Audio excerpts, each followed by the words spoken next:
শুরুতে একটা জিনিস জানতে চাই, তোমার একটা শো আসতো, শোটা ছেড়ে দিলে কেন? শোটার নাম ছিল এমনটাও হয়, একটা কোশ্চেন মার্ক। আজকের যে ঘটনাটা, এটাও কোথাও না কোথাও তোমার কোনো একটা শো এর সাথেই কানেক্টেড। কি ঘটেছিল একদম শুরু থেকে বলো। ঘটনাটা 2024-এর। তখন অন্য একজন আমাদের ব্যান্ডে যোগাযোগ করে, ও আসলো। আসার পরে আমরা খেতে বসবো। 7 দিনের কোনো পচা খাবারে যেমন গন্ধ বেরোয় না, চিকেনটা ওই রকম পচে গেছে।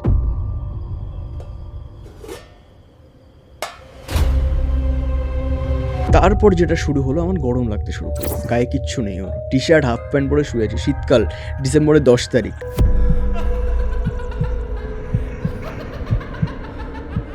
মাস দুয়েক হবে। শুভম একদিন সন্ধ্যাবেলায় বাড়ি ফিরেছে। ও দেখছে সিঁড়ির উপর থেকে একটা বাচ্চা এরকম করে টুপি মেরে দেখছে আর ঢুকছে।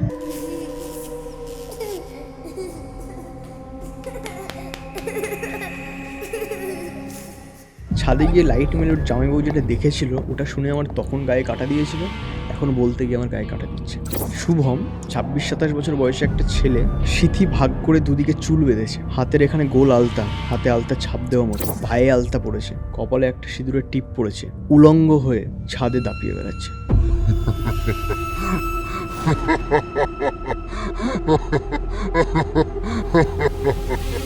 একটা কোনায় জুজুবুড়ির মতো বসে আছে, ঠিক আছে, এরকম করছে,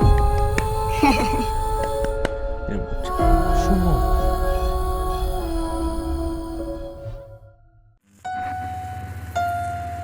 গল্পওয়ালা, দ্য রিয়েল প্যারানর্মাল এক্সপিরিয়েন্স।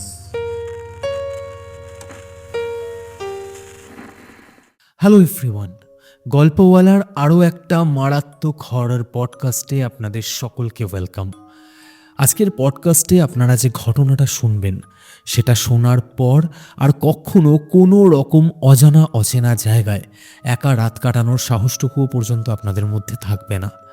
আজকে আপনারা শুনবেন একজন রেডিও জকির জীবনের মর্মান্তিক একটি অভিজ্ঞতার কথা, যা ঘটেছিল আজ থেকে বেশ কয়েক বছর আগে মেদিনীপুরে একটি স্টেজ প্রোগ্রাম করতে গিয়ে।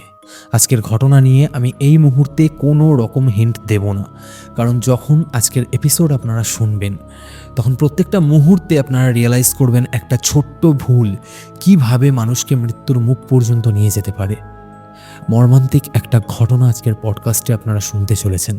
আর আজকের এপিসোডে আমাদের সাথে রয়েছেন আরজে সুদীপ। নিজের লাইফের ভয়ানক একটি অভিজ্ঞতা সে আজকের এপিসোডে আমাদের সাথে শেয়ার করে নিয়েছে। তাই আজকের পডকাস্ট আপনারা এই মুহূর্তে কোথা থেকে লাইভ দেখছেন কমেন্ট করে জানান, তার সাথে লাইক বাটনটাও প্রেস করুন। আর আপনারাও যদি চান আপনাদের জীবনে ঘটে যাওয়া কোনো রিয়েল লাইফ প্যারানর্মাল ইনসিডেন্ট আপনারা আমার সাথে এবং গল্পওয়ালা পরিবারের সাথে শেয়ার করবেন, তাহলে অবশ্যই গল্পওয়ালার অফিসিয়াল ইমেল আইডি storyteller@gmail.com অথবা আমার ইনস্টাগ্রাম আইডি storyteller_অরিত্রকে ফলো করে ইনবক্সে ঘটনা লিখে পাঠাতে পারেন। এখন ঘড়িতে রাত্রি 9টা আর আমি অরিত্র থাকছি আপনাদের সাথে আরও একটা মারাত্মক হরর পডকাস্ট নিয়ে।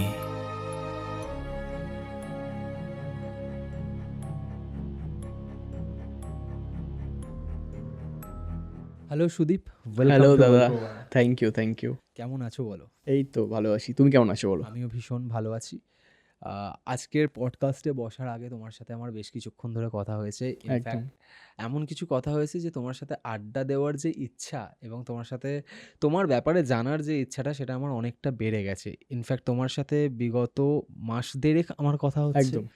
লাস্ট কথা হয়েছিল গত বছর, এবং তারপর কোনো একটা কারণে কারণে হয়ে আর ওঠেনি। জিনিসটা এগোয়নি। হ্যাঁ, বাট এই লাস্ট 1.5 মাসে তুমি তোমার লাইফের দু একটা ঘটনা আমার সাথে শেয়ার করেছো। একদম। তো আজকের পডকাস্টটা একটু ডিফারেন্ট হতে চলেছে, কারণ ঘটনা আমরা শুনবো তোমার লাইফের অদ্ভুত একটা এক্সপিরিয়েন্স। ডেফিনেটলি। কারণ পেশায় তুমি একজন রেডিও জকি এবং তার সাথে বিভিন্ন স্টেজ প্রোগ্রাম তুমি হোস্ট করো, একদম। এবং সেই প্রোগ্রাম হোস্ট করতে গিয়েই 2 বছর আগে তোমার সাথে একটা ঘটনা ঘটে। এক্স্যাক্টলি। সেই ঘটনাটাও যেমন শুনবো, তেমনই তোমার লাইফের জার্নিও আমরা শুনবো। তো আমি শুরুতে একটা জিনিস জানতে চাই, হুম। তোমার একটা শো আসতো হুম। যেখানে তুমি মানুষের লাইফের বিভিন্ন ধরনের ভৌতিক এক্সপিরিয়েন্স শেয়ার করতে। হুম। অবভিয়াসলি সেটা অডিও ফরম্যাটে ছিল এবং রেডিওতে ছিল। ইয়েস। শোটা ছেড়ে দিলে কেন? শোটার নাম ছিল এমনটাও হয়, একটা কোশ্চেন মার্ক। ওটা সম্পূর্ণ হরর স্টোরি নিয়ে শোটা হতো, ঠিক আছে? তো কিছু কিছু প্রথমে যখন শোটা শুরু করি না, এমন কিছু স্টোরি আসতো আমি শুনে বুঝতাম যে আচ্ছা এটা হয়তো এমনটা হয়নি, একটু বাড়িয়ে বলা। বাট কিছু করার ছিল না, আমি যেহেতু রেডিওটা হতো একটা কর্পোরেট সেক্টর, তাই ওটা বলতে হতো, শোনাতে হতো। তারপরে আস্তে আস্তে শোটা একটু ভাইরাল হয় এবং তারপরে কিছু মানে ঘটনা আসতে শুরু করে যেগুলো অ্যাকচুয়ালি আমার গায়ে কাটা দিত শো করতে গিয়ে। এবং আমার শোটা ছিল রাত 12টা থেকে 3টে। আচ্ছা। ওকে, ওই রাত 1টার সময় আমি একটা হরর স্টোরি পড়ছি রেডিওতে, পুরো ফাঁকা ঘর, কেউ নেই, আমি আছি, মাইক্রোফোন আছে, কনসোল আছে। ওই মোমেন্টটাতে এবার জাস্ট ভাবো। এবার তারপরে সত্যি কথা বলতে ওই সময়টাই আমার আর মানে সাহস হয়ে ওঠেনি ওটা করতে, কারণ ওটা হওয়ার পরে কি হতো না, সবসময় একটা নেগেটিভ ব্যাপারের মধ্যে থাকলে তোমার সাথেও কিছু নেগেটিভিটি ঘটবে। তো ওটা পড়তে পড়তে পড়তে পড়তে না আমি ওটার মধ্যে পুরো হারিয়ে যাচ্ছিলাম, ঠিক আছে? এবং কিছুটা ভয় তো অবশ্যই ছিল, আর কিছু পার্সোনাল প্রবলেম ছিল, এবং যে কারণের জন্য ওটার থেকে মানে জাম্প করে অন্য একটা রোম্যান্টিক শো করতে শুরু করি, এটাই। তো আজকের যে ঘটনাটা, এটাও কোথাও না কোথাও তোমার কোনো একটা শো এর সাথেই কানেক্টেড। একদম। কি ঘটেছিল একদম শুরু থেকে বলো। আমি ঘটনাটা বলার আগে একটা ওয়ার্ড বলতে চাই, সেটা হলো নিয়তি, ঠিক আছে? একটা গানের লাইন আছে, নিয়তি আমার ভাগ্য লিখেছে। কেন বললাম এটা ঘটনার শেষে গিয়ে বলবো। ঘটনাটা 2024-এর। আমি সেই সময় যে ব্যান্ডে কাজ করতাম সেটা একটা সেট আপ ব্যান্ড।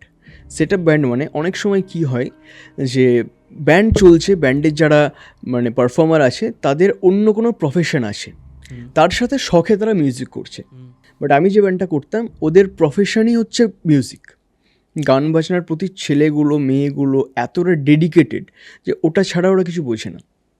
আমাদের ব্যান্ড লিডার যে, তার নাম কুনাল, আমি তার নামটা অবশ্যই বলবো, বাড়ি মেদিনীপুর। আমাদের একটা শো আছে মেদিনীপুরে, ঠিক আছে? আমি একটু আগে বললাম আমাদের সেট আপ ব্যান্ড, যে গিটারিস্ট প্রোগ্রামের ঠিক একদিন আগে 8 তারিখ, ডিসেম্বরের 10 তারিখে শো ছিল, 8 তারিখ ওর জেঠুমনির অ্যাক্সিডেন্ট হয় এবং মারা যায়। আচ্ছা। এবার ও তো জানাই রীতিমতো যে আমার এরকম হয়েছে, আমি যেতে পারবো না, খুব স্বাভাবিক। তখন অন্য একজন আমাদের ব্যান্ডে যোগাযোগ করে, আমরা পোস্ট করেছিলাম যে একজন গিটারিস্ট দরকার প্রফেশনাল, তো অন্য একজন আমাদের সাথে যোগাযোগ করে। তার বাড়ি আমার বাড়ির থেকে খুব একটা বেশি দূর নয়। এবং আমি যখন ওই ফ্লাইং শো করতাম 22-23-এ, মানে এই ব্যান্ডে ওই ব্যান্ডে, তখন আমি ওর সাথে অনেক কাজ করেছি, ওর বাড়িতেও গেছি। এবার যখন জানলাম যে ও আসছে, ভালো লাগলো যে নতুন অনেক দিন পরে এবার দেখা হবে ওর সাথে, ঠিক আছে? ওকে আমি ফোন করি যে তুমি আসছো? তো বললো তুমি এই ব্যান্ডে আসো? আমি বললাম হ্যাঁ, কথা হলো। আমি বললাম আচ্ছা ঠিক আছে, তাহলে যেদিন শো রাতে তুমি আমার বাড়ি ঢুকে যাও, একসাথে গাড়ি নিয়ে বেরিয়ে যাবো। বললো ওকে। ও চলে আসে পরদিন, মানে 10 তারিখ আমরা সকাল ভোর ভোর বেরিয়ে পড়ি। এবার আমাদের এখানে সব গিটারিস্ট সব মিউজিশিয়ানই এদিককার, শুধুমাত্র যে ব্যান্ড লিডার তার বাড়ি মেদিনীপুর। আচ্ছা। আমরা এখান থেকে যাচ্ছি, যেতে যেতে না ওই দিন সব কিছুতেই বাধা, প্রচণ্ড বৃষ্টি। মানে মাঝে একবার মনে হলো যে আজকে অনুষ্ঠানটা হবে, তো কমিটিকে ফোন করা হলো, বললো হ্যাঁ অনুষ্ঠান হবে, অসুবিধা নেই আসুন। মেদিনীপুর পৌঁছানোর পরে একবার কমিটি থেকে ফোন করলো যে ওখান থেকে আমাদের ভেন্যু খুব বেশি হলে আধ ঘন্টা 40 মিনিটের রাস্তা। ব্যান্ডের বাড়িতে গেছি, কমিটি ফোন করলো যে এত বৃষ্টি, একদম পুরো মাঠ ভিজে গেছে, অনুষ্ঠানটা যদি আজকে না করে কালকে করি সমস্যা হবে, 10 তারিখ, এটা ডিসেম্বর। তো আমরা বললাম যে প্রত্যেকেরই তো ওটা সিজন চলে, এবার এটা তো সম্ভব নয়, একটা ব্যান্ড মানে একটা দিন শো ক্যান্সেল হলে পরের দিন শোটা করা যাবে না ওরমভাবে, কারণ ওই দিনও অন্য একটা জায়গায় শো আছে আমাদের। এবার কী হলো, সব কিছু বলার পরে বললো আচ্ছা ঠিক আছে আপনারা আসুন। গেলাম, ওখানে পৌঁছানোর পরে আর একটা ঘটনা, ওদের যে ক্যাশিয়ার ছিল তার অ্যাক্সিডেন্ট হয়েছে। এবার ওখানে আমরা কমিটির যে ক্যাশিয়ার তার অ্যাক্সিডেন্ট হয়েছে, তো ওখানে কী করে শো হবে? তো বসে আছি গ্রিন রুমে, কথাবার্তা বলছি, হতে হতে বললো যে চলো ঠিক আছে আপনারা এসেছেন, এত মানুষ আশা করে আছে, উনি স্টেবল আছেন, অনুষ্ঠানটা হবে। অনুষ্ঠানটা শুরু হলো, খুব ভালোভাবে অনুষ্ঠানটা কাটলো। এবার আমরা ফিরবো, আমি বললাম যাওয়ার সময় গাড়ি ছিল, ওই গাড়িতেই ফিরবো। যে গিটারিস্ট আমার সাথে গেছিলো ওর নাম হচ্ছে শুভম, ও আমার পিছনে লাগে, আমার হাতে দেখতে পাচ্ছি অনেকগুলো ব্রেসলেট, কিছু নেই, আরও অনেক পড়তাম শোয়ে গেলে পড়িও। ও না বলছে আমাকে দাও না, দুটো দাও না। আরে তুমি আমার জীবন নিয়ে নাও, এটা দেওয়া যাবে না, তুমি আমার গলার চেন নিয়ে নাও, এটা দেওয়া যাবে না। মজা করতে করতে আসছি, বললো আচ্ছা ঠিক আছে ব্রেসলেট তো দিলে না, আমার একটা কথা রাখতে হবে। বলো যে আজকে রাতে তোমাকে বাড়ি ফেরা যাবে না, আজকে আমরা কুণালদার বাড়িতে থাকবো, পরের দিন সকালে চলে যাব। আমি বলছি আরে কালকে শো আছে, ফিরতে হবে, ওই তোমাকে পৌঁছিয়ে দেওয়ার দায়িত্ব আমার। চলো ঠিক আছে, দেখলাম ম্যানেজ হয়ে যাবে। এবার আমার ইচ্ছা ছিল না। কুণালদাও বললো যে দেখ এই মুহূর্তে কিছু গাড়ি ফাড়ি মানে এই রাত্রিবেলায় যাবি আবার, তার থেকে ও থাকছে থেকে যা, পরের দিন চলে যাস। ওকে ঠিক। এটা কি ওই গিটারিস্টটা ছিল যে সাবস্টিটিউট এসেছিল? একদম ও। আচ্ছা আচ্ছা। অনেক দিন পরে দেখা ওই কারণের জন্য, ঠিক আছে। এবার ওর বাড়িতে যাচ্ছি, ওর বাড়িতে যাওয়ার আগে তখন রাত প্রায় কটা বলবো 1:30, শো শেষ হয়েছে, ওখান থেকে 8 ঘন্টার রাস্তা। তো একটা ধাবা ছিল, ধাবাতে আমরা দাঁড়িয়ে 8টা রুটি নিই। ও চিকেন খাই না, আমার জন্য চিকেন নিই, আর ওর জন্য 1 পিস মাছ নেওয়া হয়, ওই যে বড়ো মাছগুলো নেওয়া হলো। তারপরে রুটিটা ভেজে দিল আমাদের সামনে, কেন আসছি ঘটনাতে। রুটি ভেজে দিল, চিকেন যেখান থেকে সবাইকে দিচ্ছে ওখান থেকে তুলে প্যাক করে দিল, মাছটা ফ্রাই করে দিল, নিলাম। কুণালদার বাড়িতে আসলাম। কুণালদার বাড়িটা একটু বলি, বেশ বড় বাড়ি, যথেষ্ট বড়, 3 তলা বাড়ি, কিন্তু বাড়িতে কোনো লোক নেই। নিচের তলায় একজন ভাড়াটিয়া ব্যাংকে জব করতেন, সিঙ্গেল থাকেন, এবং কুণালদা এবং তার পাশে রিহার্সাল রুম নিচে। আচ্ছা। উপরতলার 3টে রুম ফাঁকা, তার উপরতলার 3টে রুম ফাঁকা। আমাদের বললো কুণালদা যে উপরে চলে যায়, আমি ঘর দেখিয়ে দিল যে উপরে গিয়ে থেকে যা, তারপরে তোরা সকালে আমি বললাম যে আচ্ছা সকালে কিন্তু সকাল উঠতে পারবো না, ওই পরে উঠবো ঠিক টাইমে, ট্রেন মানে প্রোগ্রামে পৌঁছানোর জন্য যে টাইমে ওঠা দরকার সেই টাইমে উঠবো, আমাকে সকাল ডাকবে না। ওরা ডাকার মতো তো কেউ নেই, তোকে ডাকবে কী করে, তোর যতক্ষণ ইচ্ছে ঘুমাস তুই। তারপরে আমি আর ও মানে আমার যে গিটারিস্ট শুভম রুমে চলে যাই, খাবারটা রাখি নিচে। আচ্ছা, বাকি ব্যান্ড মেম্বার কি বাড়ি চলে গেছিলো, আমরাও তো ফিরে যেতাম। এবার ওর ওই জোড়াজড়িতে আমাকে থাকতে হলো, যেহেতু অনেক দিন পরে দেখা হয়েছে, রাতে গল্প হবে। তো খাবারটা রাখি মেঝেতে, ঘরটায় ঢুকে না মানে কেমন, অনেক দিন পরে কোনো ঘর খুললে যেমন একটা ভাইব্রেশন পাওয়া যায়, দমকা একটা, ওরকম লাগলো। কিন্তু শীতকাল যেহেতু ওটা ভালো লাগলো, যে একটা চলো গরম গরম ব্যাপার আছে। খাবারটা রাখি, ও বললো তুমি খেয়ে নাও, আমি ওয়াশরুম থেকে এসে খাবো। আমি বললাম না কোনো ব্যাপার না, আসো একসাথে খাবো। ওয়াশরুম গেল, বসে আছি, ফোন দেখছি, ঠিক আছে। তখন 2টো বাজে, 2-2:30 বাজে। ও আসলো, আসার পরে আমরা খেতে বসবো। খেতে বসেছি, যে খাবারটা খুলছি, ঠিক মানে 7 দিনের কোনো পচা খাবারে যেমন গন্ধ বেরোয় না, চিকেনটা ওই রকম পচে গেছে। ওটা খুলে আমি বলছি এটা কী করে সম্ভব, এইটা তো খাওয়াচ্ছিল, এরম খাবার খাওয়াচ্ছে লোকজনকে। তো বলছে ওখানে তো কিছুই বুঝতে পারলাম না, ইভেন যখন খাবারটা নিয়ে এসেছি তখনও কিছু বুঝতে পারলাম না, এখন এত পচে গেল।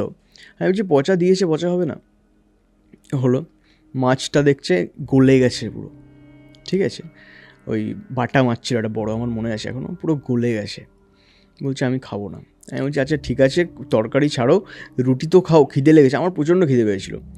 রুটিটার মধ্যে ধরো একটা রুটিকে যদি 500টা পিঁপড়ে মিলে কুড়ে খাই, যেমন হবে না, ধরো রাতে বাসি রুটি আছে, পিঁপড়েতে কুড়ে খেলে যেমন গুঁড়ো পড়ে থাকবে, সেই রকম পড়ে আছে রুটিটা, একটা সিঙ্গেল পিঁপড়ে নেই ভিতরে। আমি বলছি এটা কী করে সম্ভব।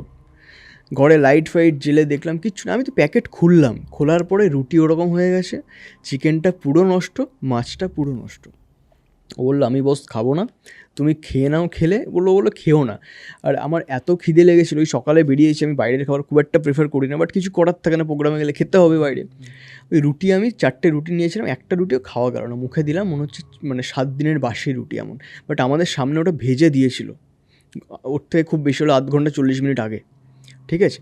শীতের জন্য কতটা ঠান্ডা হতে পারে, যে খুব ঠান্ডা কতটা হতে পারে, ওরকম বাসির মতো হবে না। আমি ঠান্ডা ধরে নিলেও তুমি যেটা বলছো যে পিঁপড়ে কুড়ে খাওয়ার ওরকম মতো হবে না। কন্ডিশনে কি করে আসবে? একদমই তাই, একটা সিঙ্গেল পিঁপড়ে নেই ওখানে, ঠিক আছে।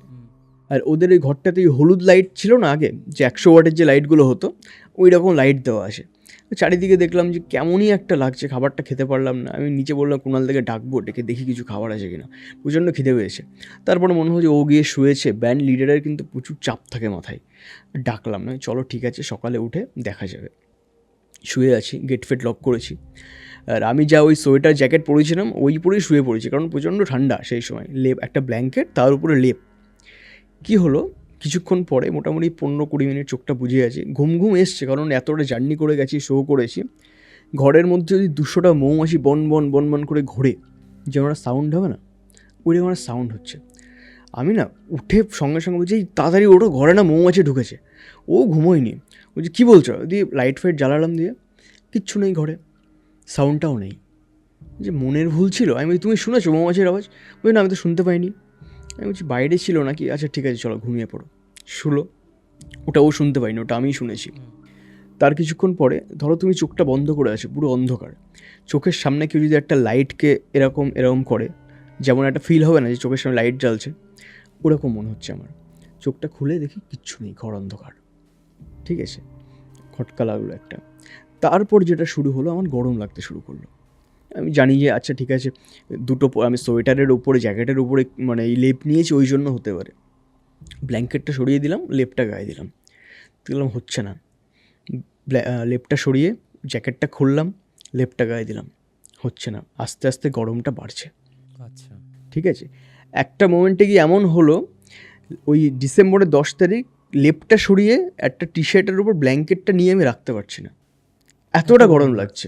ঠিক আছে, তারপর লক্ষ্য করলাম যে ওখানে কোনো জিরো যে বাল্বগুলো হয় ওগুলো ছিল না, ওই একটাই 100 ওয়াটের বাল্ব জ্বলছে, ওটা অফ করে দিলে পুরো ঘর অন্ধকার। তারপরে দেখছি যে মানে একটা কেমন শব্দ হচ্ছে, পাশে ফোনের লাইট দিয়ে দেখলাম ও ওরকমভাবে পুরো টি শার্টে চলে এসছে, গায়ে কিচ্ছু নেই, ওর টি শার্ট হাফ প্যান্ট পরে শুয়ে আছে, শীতকাল, ডিসেম্বরের 10 তারিখ।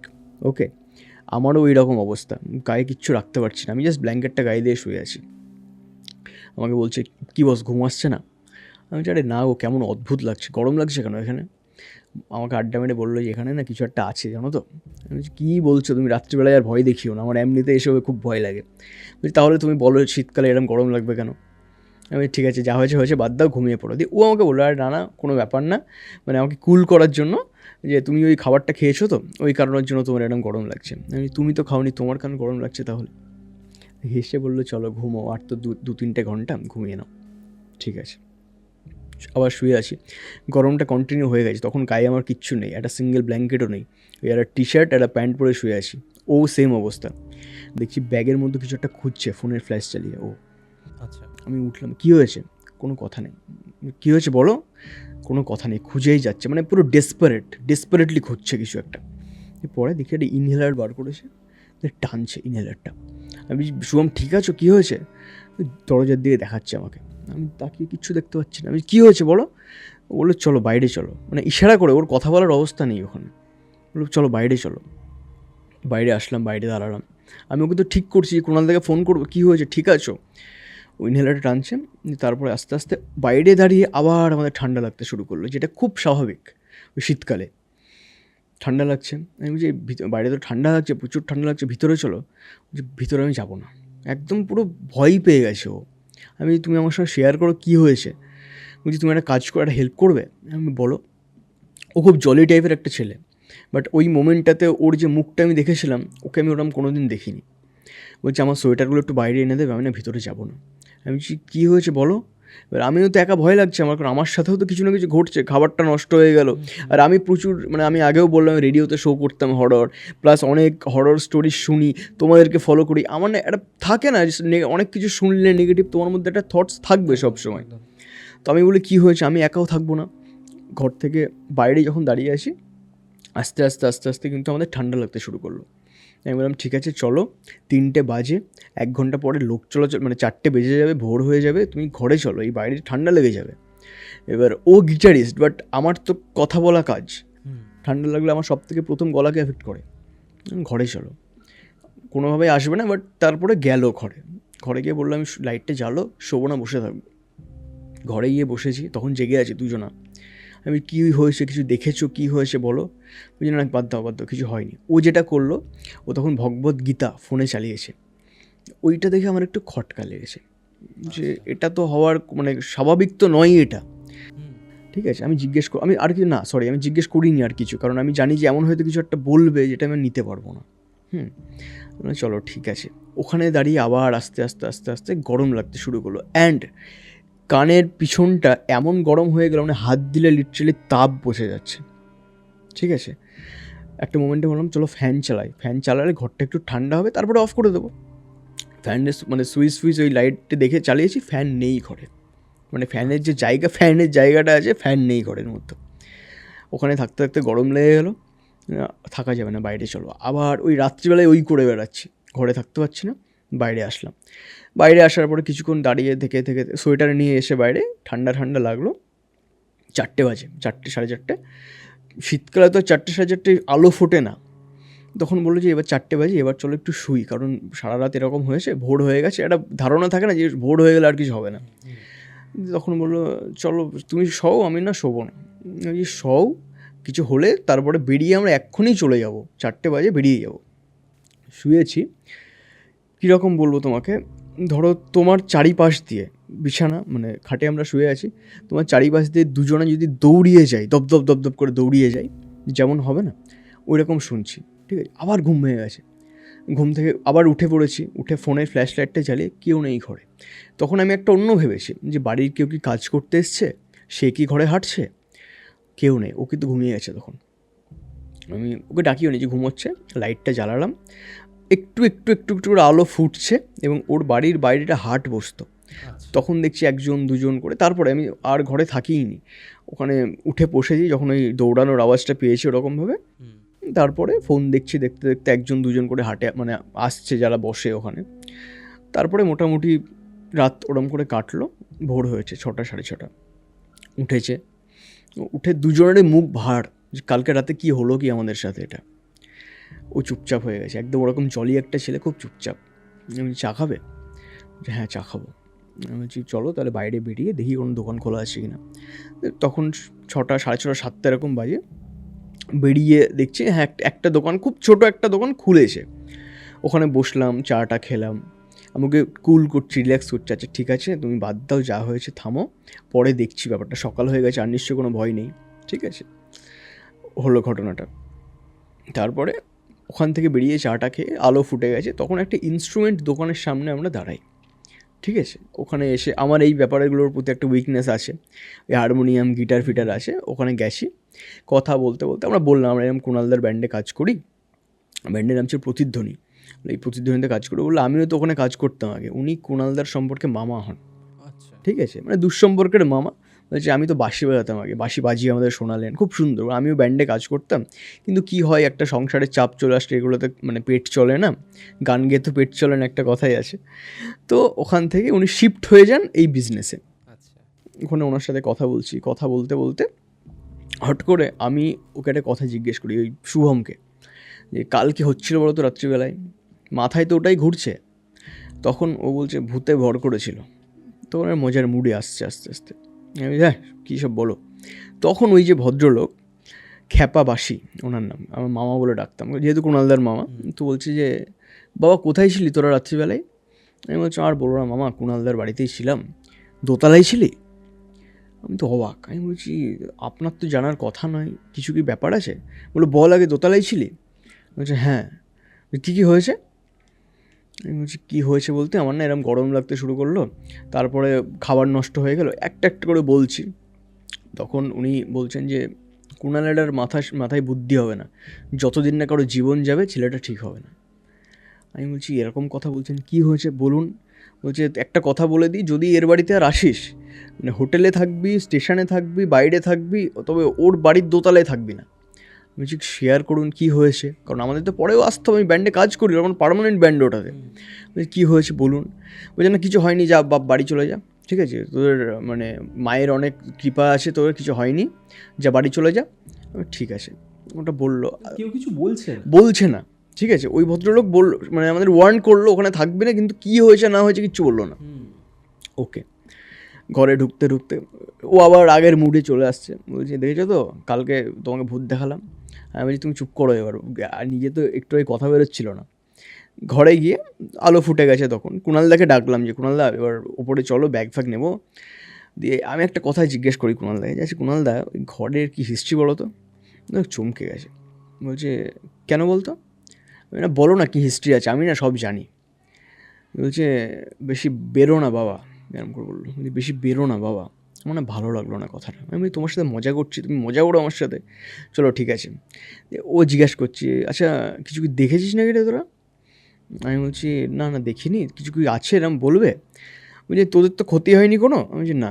তাহলে কাউকে বলিস না সবার, এসব না কিছুই নেই ঘরে, বাজে কথা। আমি তোমার মামার সাথে কথা বললাম, তোমার মামা কিন্তু আমাকে ওয়ার্ন করেছে এই ঘরে থাকতে, কিছু না থাকলে তুমি এরকম রেগে যাচ্ছ, তোমার মামা ওয়ার্ন করছে, আমাদের সাথেও কিছু না কিছু হয়েছে, একদম তো এগুলো সব কটা তো আর মানে কাকতালীয় হতে পারে না। তো বললো আরে না না কিছু নেই, চ। ঘরে ঢুকেছি, আমি আর ওই গেছি, কুণাল নিচে ছিল, কুণালদা ঠিক আছে, পেমেন্ট করছিল সবাইকে আস্তে আস্তে, মানে অন্য ব্যান্ডে যারা অন্য এতে পেমেন্ট করছিল কোনো একটাতে। ঘরে ঢুকে ঠিক খাটের মানে পায়ের কাছে একটা পুঁথির ব্রেসলেট পরে আছে। আচ্ছা। রাতে আমরা দেখিনি ওটাকে, মানে দেখার কথাও নয়, ওদিকে আমার চোখও যায়নি সেটা। তো ওটা ও নিয়েছে, নিয়ে আমাকে হাতে ঘোরাচ্ছে, আমি দেখেছো তো তুমি দিলে না, না ভগবান দিয়েছে আমাকে। তো পড়ে নিল। আমি বলছি আরে কান্নাকার ব্রেসলেট পড়ো না। বলছি কান্নাকার হবে, এই বাড়িতে কুণাল ছাড়া কেউ থাকে না, ঠিক আছে। একটা বাজে কথা বললাম, আমি ওটা বলছি না। বলছে ওর কোনো গার্লফ্রেন্ডের হবে এটা। আমি বলছি এটা মেয়েদের ব্রেসলেট পড়বে? বলছি না এটা ইউনিসেক্স, দেখেই বুঝতে পারছো না। পড়ে নেয় ব্রেসলেটটা হাতে। ঠিক আছে, কুণালদা আসে ঘরে, দিয়ে আমি বলছি বেরোবো তো। আমি কুণালকে ফোন করলাম, দাদা পেমেন্টগুলো করে দাও, বেরোবো। আসলো, ঘরে আসলো। একটা জিনিস লক্ষ্য করলাম, খাবারটা কালকে রাতে আমি বললাম কেমন অবস্থা ছিল। যদি কোনো কুকুর বিড়ালে খাবারটা খাবে, ও কি আর ওই মাছের কাঁটা বেছে খাবে? না। কখনোই খাবে না। একটা বাচ্চাকে যদি তার মা খাওয়ায়, ঠিক যেভাবে কাঁটাগুলো বেছে বেছে বেছে বেছে একটা কাঁটাটা থাকবে, কাঁটাটা পড়ে আছে। মাংসগুলোর হাড়টাকে চিবিয়ে চিবিয়ে যেরকম ফেলা হয়, হাড়টা পড়ে আছে, একটা সিঙ্গেল রুটি নেই। আমি কুণালদাকে এটা দেখে আমি দাঁড়িয়ে গেছি, ঠিক আছে, দিন হয়ে গেছে তখন। আমি কুণালদাকে একটা কথা বললাম যে এটার পরেও তোমরা বলবে কিছু নেই ঘরে? বলে কী হয়েছে? আমি বলছি যে আমি হাতই দিইনি। চিকেন বলো, আমি তো মাছ আমি খুব একটা পছন্দও করি না, আমি মাছ তো ও খাইনি, আমিও খাইনি। চিকেন আমি হাতই দিইনি, মানে নষ্ট দেখে। রুটি একটার থেকে ছিঁড়ে খেয়েছি, একটা রুটি নেই। যদি আমাকে বললো বিড়ালে খেয়েছে, আমি বলছি বিড়ালে মাছের কাঁটা বেছে খাবে এরকমভাবে? বলছি এরপরেও তুমি বলবে কিছু নেই? অনেক খারাপ লাগে। দাদা জেনে শুনে এরম জায়গায় ঠেলে দিয়েছিলে, এটা তোমার থেকে আশা করিনি। একটু খুব আমাদেরকে রিল্যাক্স করে, বলছি আরে না রে কিছু না, তোরা যা না, কিছু না। আমি ঠিক আছে, আমি এটা কি ফেলে দেবো? বলে না না ঠিক আছে যা, আমি করে নেবো। আমি না না ফেলে দিচ্ছি বলো। আমি না না যা। চলে আসলাম ওখান থেকে বাড়ি আসলাম। আমি আমার মতো বাড়ি চলে আসি, ও ওর মতো বাড়ি চলে যায়। তার কিছুদিন পরে আমার সাথে যেটা হলো, আমার অ্যাঙ্গার ইস্যু এতটা হলো, আমার এরকম আরও একটা ঘটনা আছে। কিছু হলেই না আমার মধ্যে রাগ বেড়ে যায়, এটা আমি জানি না কেন, খুব বাজে একটা বিষয়। প্রচণ্ড রাগ হয়ে যাচ্ছে, মানে যাদের সাথে আমার খুব ভালো সম্পর্ক তাদের সাথে আমি রাগ দেখিয়ে ফেলছি। আমার খুব প্রিয় একটা পোষ্য ছিল বাড়িতে, ওটা আমি আমার খুব ক্লোজ ছিল, ওটা হঠাৎ করে মারা গেল। কোনো মানে কারণ নেই মারা যাওয়ার, খুব। এটার পেছনে কারণটা আমি তোমাকে বলছি, তুমি পুরো ঘটনাটা আগে বলে Okay. নাও। ঠিক আছে, বাড়ি আসার পরে এটা হলো, ঠিক আছে। তারপরে একদিন কী হলো, একদম নর্মাল রাস্তায় যেতে যেতে যেতে যেতে তোমার বাইক থেকে এমন একটা অ্যাক্সিডেন্ট হলো, মানে হওয়ার কথাই না ওটা। আমি অনেক দিন থেকে বাইক চালাচ্ছি, বাইক থেকে পড়ে গেলাম, পড়ে গিয়ে অজ্ঞান হয়ে গেলাম। টুকটাক চলছে, জ্বর আসছে তো জ্বর কমছেই না। ডাক্তার দেখাচ্ছি, টেস্ট করতে বলছে, সব নর্মাল, কিচ্ছু নেই। যখন আমি মাকে একটা কথা বলি, মা জানো তো এই প্রোগ্রাম করতে গেছিলাম তো, ওরম ঘরে না কিছু একটা মনে হয় ছিল এরকম। মা বলছে এতদিন বলিসনি। বললাম। তো আমার বাড়ির কাছে একজন ছিলেন মুসলিম ভদ্রলোক, ওনার কাছে আমাকে নিয়ে যাওয়া হয়, জল পড়া করে দেন, 3 দিন নিতে বলেন। তারপরে আমি আস্তে আস্তে, সঙ্গে সঙ্গে নয় কিন্তু, যে আজকে গেলাম কালকে ঠিক হয়ে গেলাম এমন নয়, বাট আস্তে আস্তে আস্তে আস্তে আমি নর্মাল হলাম। তারপরে এরকম শো চলছে, মাস 2 হবে। একদিন আমি ওর যেখানে বাড়ি, আমার বাড়ির থেকে খুব একটা দূরে ছিল না, ওখানে গেছি একটা কাজে, দিনের বেলা কাজ করেছি। ফিরবো যখন গাড়িতে বসে আছি, দেখছি রাস্তার ওপরে একটা ফলের দোকান, ফলের দোকানে শুভমের জামাইবাবু একটা ওই সাদা বস্ত্র পরে ফল কিনছেন। সাদা বস্ত্র মানে বাবা মা মারা গেলে যে কাছা বলা হয় যেটাকে, ওরকম পরে ফল কিনছেন। আমি দেখে তো খুব খারাপ লাগে, আমি ওর বাবা মাকেও মারা গেছে। গাড়ির থেকে যাওয়াটা অবশ্যই দরকার মানবিকতার দিক থেকে, আমি চিনি যেহেতু। আমি গেলাম ওখানে, জামাইবাবু কী ব্যাপার এরকম, যে বললো যে তুমি এখানে? বলছি হ্যাঁ এই তো কাজ ছিল একটু। মুখটুক পুরো ভাঁড় দিয়ে বলছে যে আর বলো না, খুব খারাপ অবস্থা। দিয়ে কথা বললো, কোনো মানে আমি নর্মালি ওই টপিকে যাইনি যে কে মারা গেছে, ওই টপিকে যাইনি, কারণ ওখানে গেলে ওনাকে হার্ট করা হবে। আমি নর্মালি কথা বলছি ওনার সাথে। তারপরে একটা কথা বললো যে এসো বাড়িতে এসো।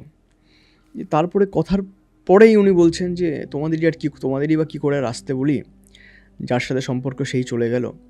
শুভম একটু বদমেজাজি টাইপের, জলি প্লাস একটু ওরকম মেন্টালিটি ছিল, বাড়ির থেকে একবার রাগ করে হারিয়ানা চলে গেছিলো, ঠিক আছে এরকম। তো আমি বলি যে ভাই চলো ঠিক আছে, কোনো ব্যাপার না, গেছে আবার চলে আসবে। আমার একটা কথা বললো, ওর জামাই একটু ধার্মিক টাইপের, হ্যাঁ। আমাকে বলছে যে বাবা, যে পৃথিবীতে আসে তাকে যেতেই হবে, আর যে চলে যায় না সে আর ফেরে না। ওটা শুনে আমি বলছি জামাইবাবু ঠিক করে বলুন না কী হয়েছে। তখন আমার খারাপ লাগতো, মানে একটু একটু করে অন্য কিছু ভাবনা আসছে, কী হয়েছে বলুন না। বলছি তুমি কি জানো না নাকি আমার থেকে কনফার্ম হচ্ছ? আমি বলছি আমি বিশ্বাস করুন আমি জানি না, কী হয়েছে বলুন। তখন বললো যে শুভম 11 দিন আগে কারেন্টের শখে সুইসাইড করেছে, কারেন্টের শখে একদম সুইসাইড করেছে। সুইসাইড কি করে করবে? ওই প্ল্যাগটা লাগিয়েছে, জল হাতে ধরেছে, নিজে মানে জড়িয়েছে গায়ে, ধরেছে, সুইচ দিয়েছে। ওর জামাই বললো এখন কি করে তোমাকে বলি ব্যাপারটা, বাড়িতে এসো ভাই। যেদিন ওনার সাথে কথা বলছিলাম সেদিন ছিল ওদের কামান, একদিন পরে শ্রাদ্ধ, তার পরের দিন যে নিয়মভঙ্গ থাকে সেটা। ওটা শুনে আমার পায়ের নিচ থেকে মাটি সরে গেল। আমি বলছি যার সাথে আমি 2 মাস আগে মানে শো করে আসলাম, এত মজা করলাম, মানে এক ঘরে থাকলাম, ওই ছেলেটা আজকে পৃথিবীতে নেই। ওর বাড়িতে আমি এর আগেও গেছি যখন একসাথে কাজ করতাম। ওর জামাই বলে তুমি এসো বাড়িতে। আমি বললাম ঠিক আছে আমি আসবো। আমার ওখান থেকে বাড়ি ফিরতে ফিরতে অনেক রকম চিন্তা হচ্ছে, কেন করলো ওর মতো একটা ছেলে, এই 2 মাসে কী এমন হলো সুইসাইড করবে। ভাবতে ভাবতে বাড়ি আসি, আমি না কোনো মানে মিলাতে পারছি না ব্যাপারটাকে। তখন খুব খারাপ লাগছে আমার, মানে আমি ব্যান্ডে ফোন করি, কুণালদা গেছি, কুণালদা তুমি জানতে এটা ও মারা গেছে? ও জানতো না। বলছি কই না তো রে, জানতাম না তো, খারাপ লাগছে। আমি বলি আচ্ছা ঠিক আছে তুমি একটা কাজ করো, কালকে তো আমি যাবো, তুমি তাহলে এসো। বলে আমার পক্ষে তো আমি যাওয়া সম্ভব নয়। ঠিক আছে বাট আমি যাবো, কারণ ওটা আমার যাওয়াটা দায়িত্ব মনে হয়, কারণ শেষ কাজে তার আমি থাকবো না এটা হতে পারে না, কারণ ওর সাথে আমার একটা ভালো সম্পর্ক ছিল একটা সময়, কয়েকদিন আগে ছিলাম ওর সাথে। আমি ওর বাড়িতে গেলাম, পৌঁছে রীতিমতো আন্টি খুব কান্নাকাটি করছিল, আমাকে দেখে যেন আরও হয় না, একটা ছেলে মারা যাওয়ার পরে ছেলের বন্ধু বাড়িতে আসলে মায়েদের মনের ওপরে খুব খারাপ একটা ব্যাপার হয়। তো কান্নাকাটি করছিল, আমি বসলাম আন্টিকে বললাম, ওর দিদি খুব কান্নাকাটি করছিল, ওর দিদির পাশেই বাড়ি, একদম মানে 1-2 বাড়ি পাশে ওদের বাড়ি, বিবাহিত। দিয়ে আমি বললাম দিদি আমি তো তোমার ভাইয়ের মতোই, বলো কান্নাকাটি করো না। এবার সেই মানে দুধের স্বাদ কি আর ঘোলে মেটে, কখনোই হয় না। দিয়ে যাই হোক ওর দিদি বললো যে একটা কাজ করিস ভাই, তুই যখন এই কথাটা বললি তুই আমার ভাইয়ের মতো, কাজটা তুলে দিস, ঠিক আছে, কারণ তোর জামাইবাবু দেখ একা পড়ে গেছে, ওর অবস্থাটা দেখ শরীরের, কাজটা একটু থেকে তুলে দিস। আমি বললাম যে আচ্ছা ঠিক আছে দেখছি। আমি দেখলাম যে ওনার ওই দিদির কথাটা এড়ানোর মতো ক্ষমতা আমার ছিল না ওই জায়গাটাতে, কারণ ওরা কী সিচুয়েশনের মধ্যে দিয়ে যাচ্ছে তুমি বুঝতে পারছো। সেদিনকে শ্রাদ্ধের দিন রাতে যে কীর্তন হয় বাড়িতে কীর্তন হচ্ছে, ওর জামাইবাবু আমাকে বললো যে চলো একটু বাইরের থেকে ঘুরে আসি, আর বাড়িতে আমাদের দম বন্ধ লাগছে। ওর জামাইবাবু ওকে মানে শালাবাবু নয় ভাই মনে করতো, ঠিক আছে। ওর দিদির সঙ্গে জামাইবাবু লাভ ম্যারেজ ছিল, ছোটো থেকে ধরো ওদের সাথে বড় হওয়া, দেখা একটা ছেলে, জলজান্ত ছেলে। এক জায়গায় বসি, তখন আমি জিজ্ঞেস করি যে কী হয়েছিল বলুন তো, ও তো সুইসাইড করার মতো ছেলে নয়। ওর জামাইবাবু তখন আমাকে বলতে শুরু করলো। জামাইবাবু বলছে যে এই নভেম্বর ডিসেম্বরে ওর একটা অনুষ্ঠান ছিল জানিস তো মেদিনীপুরে, মানে আমি যে অনুষ্ঠানটা গেছিলাম ওটার কথা বলছে, ঠিক আছে। বলছে হ্যাঁ তারপরে, বলছে ওই বাড়িতে আসার পরে না ওর সাথে উপসর্গ লেগে গেছিলো। উপসর্গ মানে এই যে মানে ভূত প্রেত যেটাকে বলে, এটাকে অনেকে উপসর্গ বলা হয় গ্রামের দিকে, ঠিক আছে। বলছি উপসর্গ লেগে ওর জীবনটা নিয়ে নিল। আমি বলছি জানি একটু বলবেন ভালো করে কী হয়েছে। বলছে প্রথম যে ঘটনাটা ঘটেছিল সেটা শুভমের সাথে নয়, ওর মায়ের সাথে। ওর মা একদিন ঘুমোচ্ছে, স্বপ্নে দেখছে ওর মা পুজো করছে, আর একটা বাচ্চা মেয়ে দরজার বাইরে দাঁড়িয়ে বলছে আমাকে পুজো দে, আমাকে পুজো দে, আমাকে পুজো দিবি না। ওর মা পরের দিন ভাবে যে মনের ভুল ছিল বা কিছু একটা ভেবে সে গুরুত্ব দেয় না এটাতে, স্বপ্ন দেখেছে ভুলে গেছে, ঠিক আছে। একই স্বপ্ন কন্টিনিউ, আমাকে দে, আমাকে পুজো দে, আমাকে পুজো দে, হচ্ছে। কখনো দেখছে পুজো করার সময় ওরকম বলছে, কখনো দেখছে রান্না করছে নিচে শাড়ি ধরে টেনে বলছে দে আমাকে পুজো দে, আমাকে পুজো দে, আমাকে পুজো দাও মা, আমাকে পুজো দাও মা। এরকম করে একটা বাচ্চা ফুটফুটে মেয়ে বলছে, 4-4.5 বছরের একটা মেয়ে।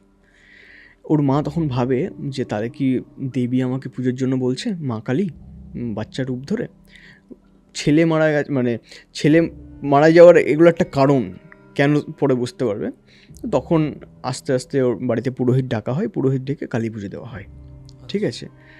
কিন্তু কমে না, বরং আরও বেড়ে যায়, ঠিক আছে। আমাকে দিলে না পুজো, আমাকে দিলে না পুজো, এই স্বপ্ন দেখছে সব সময়, দুপুরবেলায় ঘুমিয়ে এই স্বপ্ন দেখছে। ওর মা, শুধু ওর মা, আর কারোর সাথে নয়। এটা হতে হতে হতে হতে একদিন কী হলো, শুভম ঘুমোচ্ছে, ওর দিদির বাড়ি পাশেই, আমি যেহেতু বললাম ওর দিদির এই বাড়িতেই বেশি বেশি থাকতো, হ্যাঁ। তো একটা বাচ্চাদের না গায়ের একটা গন্ধ থাকে, আচ্ছা। সেটা তুমি বাচ্চাদের পাউডারের বলো বা বাচ্চাদের বলো, একটা থাকে, একটা কিউট গন্ধ থাকে। তো তোমার পাশে যদি কোনো একটা বাচ্চাকে রেখে দেওয়া হয় 1 ঘন্টা, তুমি এই গন্ধটা পাবে। শুভম ঘুমোচ্ছিল দুপুরে, ঘুম থেকে উঠেছে, বাইরে এসে ওর দিদি দেখছে ওর বাচ্চাটাকে কোলে করে বসে আছে বাইরে, দিদির বাচ্চাটাকে। আচ্ছা। শুভম তখন বলছে যে ওকে আমার বাচ্চাটার নাম ছিল নেহা, ঠিক আছে। বলছে নেহুকে আমার পাশে শুইয়ে দিয়েছিল, আমি ঘুমোচ্ছিলাম, দেখতেই পাইনি তোমাকে, ঠিক আছে। বাচ্চাটার সঙ্গে মজা করছে, তোমাকে দেখতেই পাইনি, তুমি আমার পাশে ঘুমোচ্ছিলে। তোমার দিদি বলে তোর পাশে কখন দিয়েছিলাম আমি ওকে? তুই দিসনি ওকে, তুই মিথ্যে কথা বলছিস, আমি ওর গন্ধ পেয়েছি। বলছে আমি তো এক্ষুনি আসলাম, তোর পাশে কাকে দিয়েছি, তুই না বিয়ে কর তাড়াতাড়ি। এরকমভাবে ওর সঙ্গে লেকফুল করছে। মানে ব্যাপারটা এড়িয়ে যায় যে চলো ভুল হতে পারে। ওর মায়ের ওই স্বপ্ন কন্টিনিউ হচ্ছে। শুভম একদিন সন্ধ্যাবেলায় বাড়ি ফিরেছে, বেশ বড় বাড়িটা ওদের, হ্যাঁ। ও দেখছে যে সিঁড়ির উপর থেকে একটা বাচ্চা এরকম করে টুকি মেরে দেখছে আর ঢুকছে, টুকি মেরে দেখছে আর ঢুকছে। ও বলে যে মা তাড়াতাড়ি ওপরে যাও, ও দেখো নেহু কোথায় উঠেছে, দেখো এক্ষুনি তো পড়বে। ঠিক আছে, ওর মা বলছে ও তো আসেইনি, কখন আসলো, ওই যাও গিয়ে দেখো, ও দেখো ওপরে টুকি মারছে। তো ও নিজে গেছে, ওর মা গেছে, দেখছে ছাদের গেট লক করা, কোনো বাচ্চা নেই ওখানে। ঠিক আছে, ওই তুই কাকে দেখেছিস তুই? বলছে আমি না দেখলাম একটা বাচ্চা এরকম টুকি মারছে। বলছি বিড়াল টিড়াল হবে? বলছে আরে না, বিড়াল আর মানুষের মুখ কি এক নাকি, আমি দেখেছি। বলে ঠিক আছে আয় নিচে আয়, ও যা হয়েছে হয়েছে বাদ দে। নিচে চলে আসলো। এই ঘটনাগুলো ঘটছে ওর সাথে। এরপর একদিন ওই জামাইবাবুদের বাড়িতে কাজ হচ্ছিলো, মানে ওর যে ঘরে থাকতো ওই ঘরটার ভেঙে নতুন করে ঘর করা হচ্ছিলো, এবং ওরা এই বাড়িতে থাকতো তখন। ওই জামাইবাবু রাতে স্বপ্ন দেখছে, মানে স্বপ্ন না সরি, মানে ঘুমটা ভেঙে শুনছে, ধরো ছাদের উপরে কেউ জোড়া পায়ে যদি দাপিয়ে বেড়ায়, যেরকম শব্দ, মানে দৌড়িয়ে বেড়ানো নয় কিন্তু, জোড়া পায়ে যদি লাফ দিয়ে ধূপ ধূপ ধূপ যে শব্দটা হবে, ওরম করে ছাদে কেউ একটা আসে। ওই জামাইবাবু বলছে বাড়িতে কি চোর আসলো, ছাদে কে গো? তো বলছে ভাই গেল নাকি ছাদে। ও দিদি বলেছে ওই দেখে আসো তো ভাই গেল কি না। দিয়ে প্রথমে ছাদেই যায়, একটা লাইট নিয়ে ছাদে যায়। ছাদে গিয়ে লাইট মেলে ওর জামাইবাবু যেটা দেখেছিল ওটা শুনে আমার তখন গায়ে কাটা দিয়েছিল, এখন বলতে গিয়ে আমার গায়ে কাটা দিচ্ছে।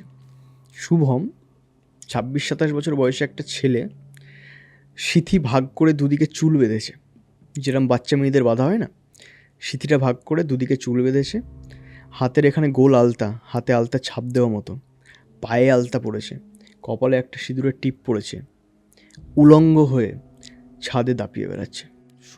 শুভম ইয়েস। ঠিক আছে, ওর জামাইবাবু লাইট মেরে দেখে পুরো অবাক, হাত ফাত কাঁপছে। ওর জামাইবাবু খুব একটা মানে ওরকম মানে বিশ্বাস করে সব কিছুতে, ধার্মিক একটা, মানে ওর হাত ফাত কাঁপছে। সঙ্গে সঙ্গে নিচে এসে বলছে আমি কি ভুল দেখলাম, ওটা অন্য কেউ ছিল? শুভমের ঘরে গিয়ে দেখে ঘরে শুভম নেই। তখন ও শিওর হয়ে গেল ওটা শুভমই ছিল। দিদিকে বলে বাবা মাকে ডাকো, দেখো ওরাম করছে। বলছে কী বলছো তুমি পাগলের মতো? বলছে আমি নিজে দেখেছি, দেখো তোমার ভাই পাশের ঘরে নেই। সবাইকে ডাকা হয়। এবার যেহেতু ওই অবস্থায় আছে, বললো যে মানে দিদিকে আর মাকে বললো তোমরা এখানে থাকো, আমি আর বাবা যাচ্ছি, ওকে নিয়ে আসছি। একটা গামছা নিয়ে যায় ওর গায়ে দেওয়ার জন্য। সারা ছাদে দেখতে পাচ্ছে না ওকে, দেখছে একটা কোনায় জুজুবুড়ির মতো বসে আছে। ঠিক আছে, এরম করছে, এরম করছে, বাচ্চারা যেমনভাবে খেলা করে না ওরম করছে।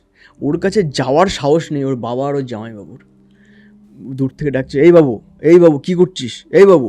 লাইটটা মারছে, যাও তো যাও তো যাও তো যাও তো, তোমরা আমাকে পুজো দাওনি, যাও তো যাও তো, এরম করে বলছে। সবাই মিলে গেল ওখানে, গামছাটা ওর গায়ে দিল, ঝাঁকিয়ে দিয়েছে একটা, কী রে তুই কী করছিস এগুলো, ঝাঁকিয়ে দিয়েছে। ও সেন্সলেস হয়ে পড়ে গেছে ওই জায়গাটাতে। ভিতরে আনা হলো, ওর ঘরে এনে দেখছে আলতা টালতা সব ছিটিয়ে পড়ে আছে। ঠিক আছে, যাই হোক সেন্স ফিরলো পড়ে। ঠিক আছে, এবার প্রথমে ওর বাড়িতে যেটা ভাবে যে এটা কোনো মানসিক সমস্যা হচ্ছে তোর, কারণ ওই তুই রাগ করে চলে যেতিস, তো এটা কি কোনো ইম্প্যাক্ট পড়ছে, এটা হওয়ার কথা নয়। ওর মায়ের খটকা লাগছে, আমাকে তো বলেছিল পুজো দেওয়ার কথা, আমি স্বপ্নে দেখছিলাম, আমি এটা তো বলিনি শুভমের সাথে, ও আজকে বললো তোমরা আমাকে পুজো দাওনি। কেউ কি ভর করলো, মায়ে ভর করলো, এরকম ভাবছে ওর বাড়ির থেকে। ডাক্তার দেখানো হলো, বললো সব নর্মাল, সিটি স্ক্যান করতে বললো, মানে সব কিছু যেভাবে দেখা যায় সব রকম করে সব নর্মাল। তারপরে এটা কন্টিনিউ হচ্ছে, কিন্তু ওই ছাদের ওপর দৌড়িয়ে বেড়ানো শুভম নয় কিন্তু। আর শুভমকে একদিন ওরকম দেখেছে, তারপরে শুভমকে মানে খুব নজর রাখতো ওরম করছে কি না, দেখা যাচ্ছে না। কিন্তু ওর বাড়িতে একটা বাচ্চাকে স্পট করছে অনেকে। ওর দিদি ঘুমোচ্ছে রাত্রিবেলায়, বাচ্চাদের যে দোলনাগুলো হয় না, দেখছি বাচ্চাটা এরকম করে মানে দোলনাটা দুলছে। ঠিক আছে, আর ওর বাচ্চাটা এতটাই ছোট, ওই 4 বছরের বাচ্চা ওই ঘুম থেকে উঠে গিয়ে দোলনায় জল খেয়ে এসে আর ঘুমিয়ে পড়ার অ্যাক্টিং করবে না। ওর দিদি বলছে যে শীত মানে ফ্যান চালানোর মতো নয় সেই সময়টাতে। দোলনাটা, ওর দিদির ভয় লাগছে, আস্তে আস্তে দোলনাটা দুলছে। একদিন বলছে ওর জামাইবাবু দেখেছে, ওর জামাইবাবু বাড়িতে গেছে, বাড়িতে গিয়ে দেখছে যে একটা বাচ্চা দৌড়িয়ে দৌড়িয়ে মানে ওই যে সিঁড়িঘরটা আছে দৌড়িয়ে উপরে চলে গেল। ওর জামাইবাবু ভুল করেছে যে নেহা ওটা, ও কী রে মা কোথায় তুই? তারপরে ও দেখছে, দিদি দেখছে, বলছে এই তো ঘরে আছে, আসো। এগুলো সবাই লক্ষ্য করছে, বাড়িতে একটা বাচ্চাকে স্পট করতে পারছে। তারপরে ওরা ঠিক করে যে বাড়িতে এরকম পুজো দেওয়া হবে। একজনকে ডাকা হয়।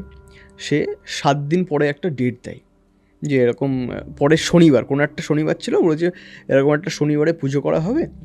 এবং ওই ভদ্রলোককে সব কিছু শোনার পরে শুভমও ছিল ওখানে। ওই ভদ্রলোক ওই তান্ত্রিক একটা কথা বলে যে তোমাদের বাড়িতে এমন কিছু একটা আছে বা এমন কিছু একটা তোমরা আটকে রেখেছো, বদ্ধ করে রেখেছো, যার জন্য ওই বাচ্চার আত্মাটা বা ওই বাচ্চাটা কানেক্ট হয়েছে। ঠিক আছে, শুভম সব থেকে বেশি এফেক্টেড হয়েছিল। ওই উপরে ওরম করে বেড়াচ্ছিল, ও দেখতে পাচ্ছিল বারবার। দিয়ে ওর মা বলে যে তুই কী এমন এনেছিস বলতো। তখন একজনা খেয়াল করে ওর বাড়ির মেম্বার যে ওর হাতে না, বাঁ হাতে একটা ব্রেসলেট। ঠিক আছে, এবার প্রথমে ওটা অনেকে খেয়াল করেছিল, কারণ কী হয় যে আমি যেমন ব্রেসলেট পরি, আমার হাতে 4টে দেখলে কেউ কিছু মনে করবে না, আর যে তো পরেই, ও কিছু পরতো না। ঠিক আছে, ওটা তো ওটা দেখে সবাই সন্দেহ করেছিল, কিন্তু ভেবেছে যেহেতু দেখে একটা ফিমেল ব্রেসলেট মনে হচ্ছে, ভেবেছে ওর গার্লফ্রেন্ড হয়তো দিয়েছে পড়ার জন্য, এরকম ভেবেছে। ওই এটা কে দিয়েছে তোকে? ও তখন বলছে এই মা, এটা তো আমি ওরকম ঘর থেকে নিয়েছিলাম একটা, ওই ঘরে আমাদের সাথে অনেক কিছু হচ্ছিল, তুই ওই ঘর থেকে ওটা আবার নিয়ে এসিস। এর বাড়িতে যেটা ভুল করে, ব্রেসলেট তাড়াতাড়ি খোল, ব্রেসলেটটা না ওর বাবা পুড়িয়ে দেয়। ঠিক আছে, ব্রেসলেটটাতে তেল কেরোসিন দিয়ে ব্রেসলেটটাকে পুড়িয়ে দেয় ওর বাবা। তারপরে ভাবে যে সব ঠিক হয়ে যাবে। 7 দিন পরে তাও বলা হয়ে যাচ্ছে আপনি বাড়িতে পুজো করবেন, বাট সবাই ভেবেছিল ওই ব্রেসলেটটা যেহেতু খুলে ফেললাম আর কিছু হবে না। ব্রেসলেটটা খোলার 2 দিন পরে শুভমের মাইন্ড খুব ভালো, যেমন জলই ছিল তেমন জলই হয়ে গেছে, সবাই খুব হ্যাপি। ঠিক আছে, হঠাৎ করে একদিন রাত্রিবেলাতে শুভম ওই যে তারগুলো হয় না, ওই তার মাথাটা কেটে গায়ে মাঝে মাঝে কেটে গায়ে জড়িয়েছে। ঠিক আছে, উলঙ্গ অবস্থায় গায়ে জল ঢেলেছে, কারেন্টে ঢুকিয়েছে, সুইচ দিয়েছে, ওইভাবে শক খেয়েও করেছে। এটা তো সুইসাইড। এরম করলে এবার ওকে দিয়ে কেউ করিয়েছে বা ও নিজে করেছে সেটা প্রশ্নাতীত। এর আগে পেছনের কোনো ঘটনা নেই, কিচ্ছু নেই, ইনস্ট্যান্ট এরকম যেই একদম। ছেলেটা 2 দিনের মধ্যে ঠিক হয়ে গেল, সেই ছেলেটা একদম ঠিক, একদম নর্মাল হয়ে গেল, জলই হয়ে গেল, আগের মতো হয়ে গেল, সেই ছেলেটা এরম করে সুইসাইড করলো ওই ব্রেসলেটটা পুড়িয়ে দেওয়ার 2 দিন পর। ঠিক আছে, ওর জামাইবাবু বলছে যে কি বলবো, ওকে তো আমি নিজের ভাই মনে করতাম, ও কেন এটা করেছে আমি জানি না। হলো, আমি ওটা শুনলাম। আমি বলি যে জামাইবাবু আপনি যে শোটার কথা বলছেন না, ওটা নভেম্বর ডিসেম্বর নয়, ওটা ডিসেম্বরের 10 তারিখ ছিল। ওই দিন রাতে ওর সাথে আমিও ছিলাম ঘরে। ওর বললো যে ওই ঘরে কিছু কি হয়েছিল বলো তো একটু। আমি বললাম না, কিছু হয়েছিল বলতে আমরা তো সেরকম কিছু বুঝতে পারিনি। তো যাই হোক, মানুষ চলে গেছে, এখন ঘটনা শুনে কী করবেন, বাট আমাদের সাথে কিছু হয়েছিল। আমি আর কিছু বলি না ওই জায়গাটাতে। বাড়ি ফিরে আসি পরের দিন বাড়ি ফেরার পরে ওই যে মামার সাথে পরিচয় হয়েছিল ইনস্ট্রুমেন্টের দোকানের, ওনার নাম্বার নিয়েছিলাম আমি। ওনাকে ফোন করি, পরিচয় দিয়ে যে আমি সুদীপ বলছি, আপনার সাথে পরিচয় হয়েছিল। বলছে আরে যে সুদীপ? আমি বলছি হ্যাঁ আরে যে সুদীপ। দিয়ে বলছে বলো। আমি বলছি যে আপনাকে একটা কথা জিজ্ঞেস করবো, আপনি কিন্তু সত্যি কথা বলবেন। আমি তো আপনার ছেলের মতো, আপনি নিশ্চয়ই চাইবেন না। আজ আমি যে ছেলেটার সাথে আপনার ঘরে গেছিলাম, গল্প করেছিলাম, ও কিন্তু আজকে পৃথিবীতে নেই, ওনা মারা গেছে। উনি অবাক, বলছে কী বলছিস? আমি হ্যাঁ। আমি বলছি আপনি নিশ্চয়ই চাইবেন না আমার সাথেও এটা ঘটুক। আপনি না বলুন ঘরে কি আছে না আছে, আমাকে প্লিজ বলুন। ওই ভদ্রলোক বলছে যে ওই ঘরটায় থাকতো হচ্ছে কুণালের কাকা কাকিমা আর তাদের 4 বছরের বাচ্চা একটা মেয়ে। আচ্ছা, গ্রাম বাংলায় হাম জ্বর বলে একটা জ্বর হতো। হাম জ্বর হলে, বাচ্চাদের হাম হলে না, ওটাকে আর একটা নাম আছে, মায়ের দয়া বলা হয়, পক্স। ঠিক আছে, এবার তখন না ওই দেখবে মায়েরা বাচ্চাদেরকে ওই প্রদীপ ধূপ এটা দেখায়। ঠিক আছে, যে ভালো হয়ে যাওয়ার জন্য ওই বাচ্চাটার সামনে বা যাদেরই হয় তাদেরকে তার মায়েরা বা অনেকেই ওরকমভাবে প্রদীপ ধূপ দেখিয়ে প্রণাম করে। এটা ঠিক আছে। ওই বাচ্চাটার ওই অসুখটা হয়েছিল, ওর মা ওরকম করে তাকে ধূপ সন্ধে দেখাতো। ঠিক আছে, আর বাচ্চাদের তো মাইন্ডে সাদা খাতা, যেটা লিখে দেবে সেটা হয়ে যাবে। ওইটুকু বাচ্চার মাথায় তখন হয়েছিল যে ভগবানকেও পুজো করে, আমাকেও পুজো করছে, আমি তাহলে ভগবান। বাচ্চাটা ওই পক্সে মারা যায়। ঠিক আছে, এবং যেদিন মারা গেছে সেদিনও তাকে ওরকম ধূপ সন্ধে দেখানো হয়েছে, তার মাথায় ওটাই আছে।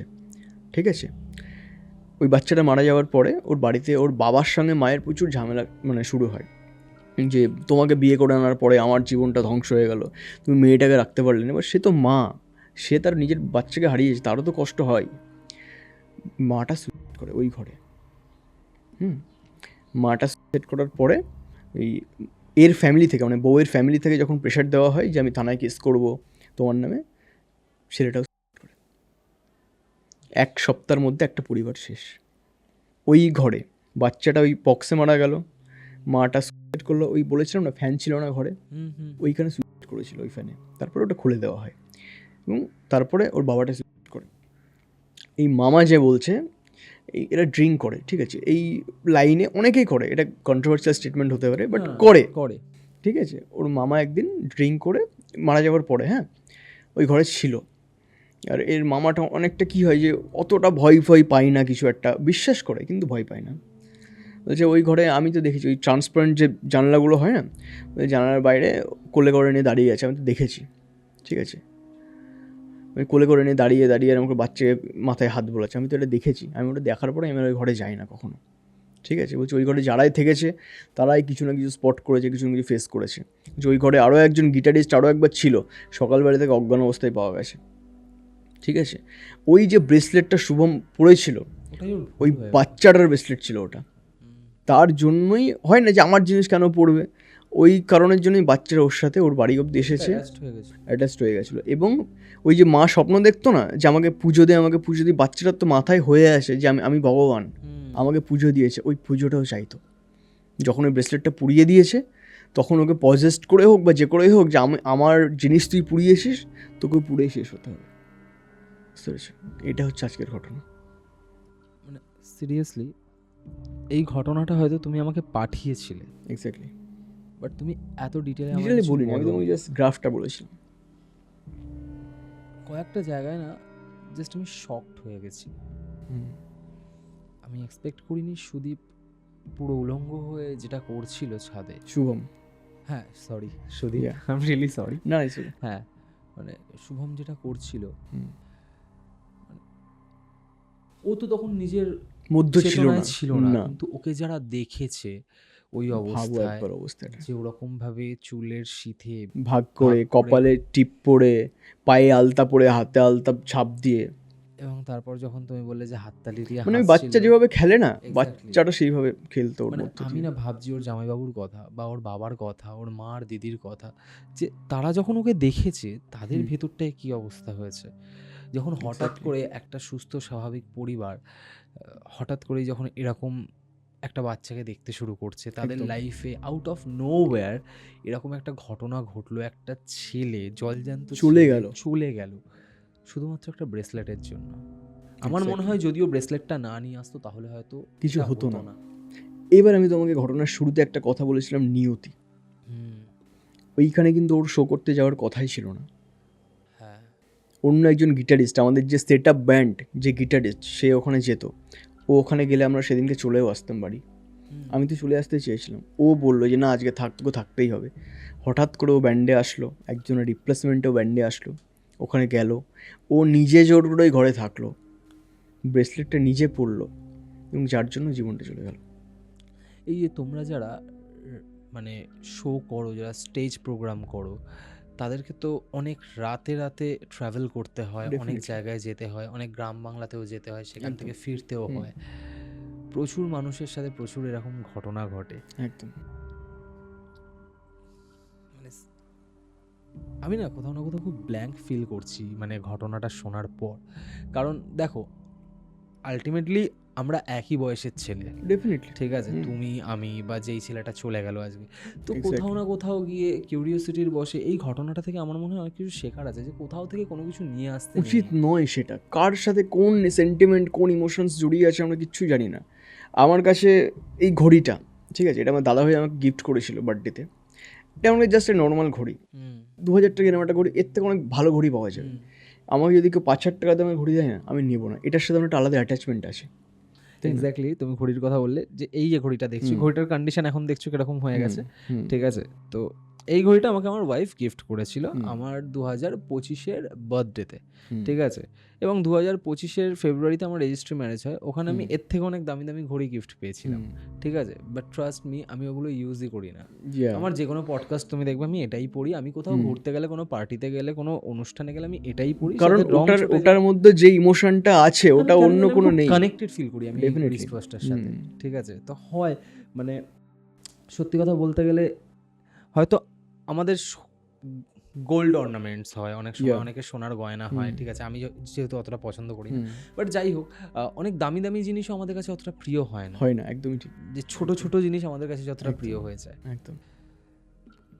আমি ভাবছি যে এই ঘটনাটার পর, ঠিক হুম। আছে, তোমার উপর কিরকম এফেক্ট পড়েছিল, মানে মেন্টালি? মেন্টালি এফেক্ট বলতে দেখো, ঘটনাটা যেটা ঘটেছিল ওই দিন রাত্রিবেলায়, তারপরে এসে আমার যে এই জ্বর হচ্ছিল, এটা ওটা ফিজিক্যাল যে এফেক্টগুলো হয়েছিল, অতটা ওই ফিজিক্যাল এফেক্টগুলো আমার মেন্টালকে, মানে মেন্টালি কোনো আমাকে ডিস্টার্ব করেনি খুব একটা। আমি যখন শুনলাম না শুভম চলে গেছে, ওটা আমি নিতে পারিনি আর। ওটাই আমি জানতে চাইছি।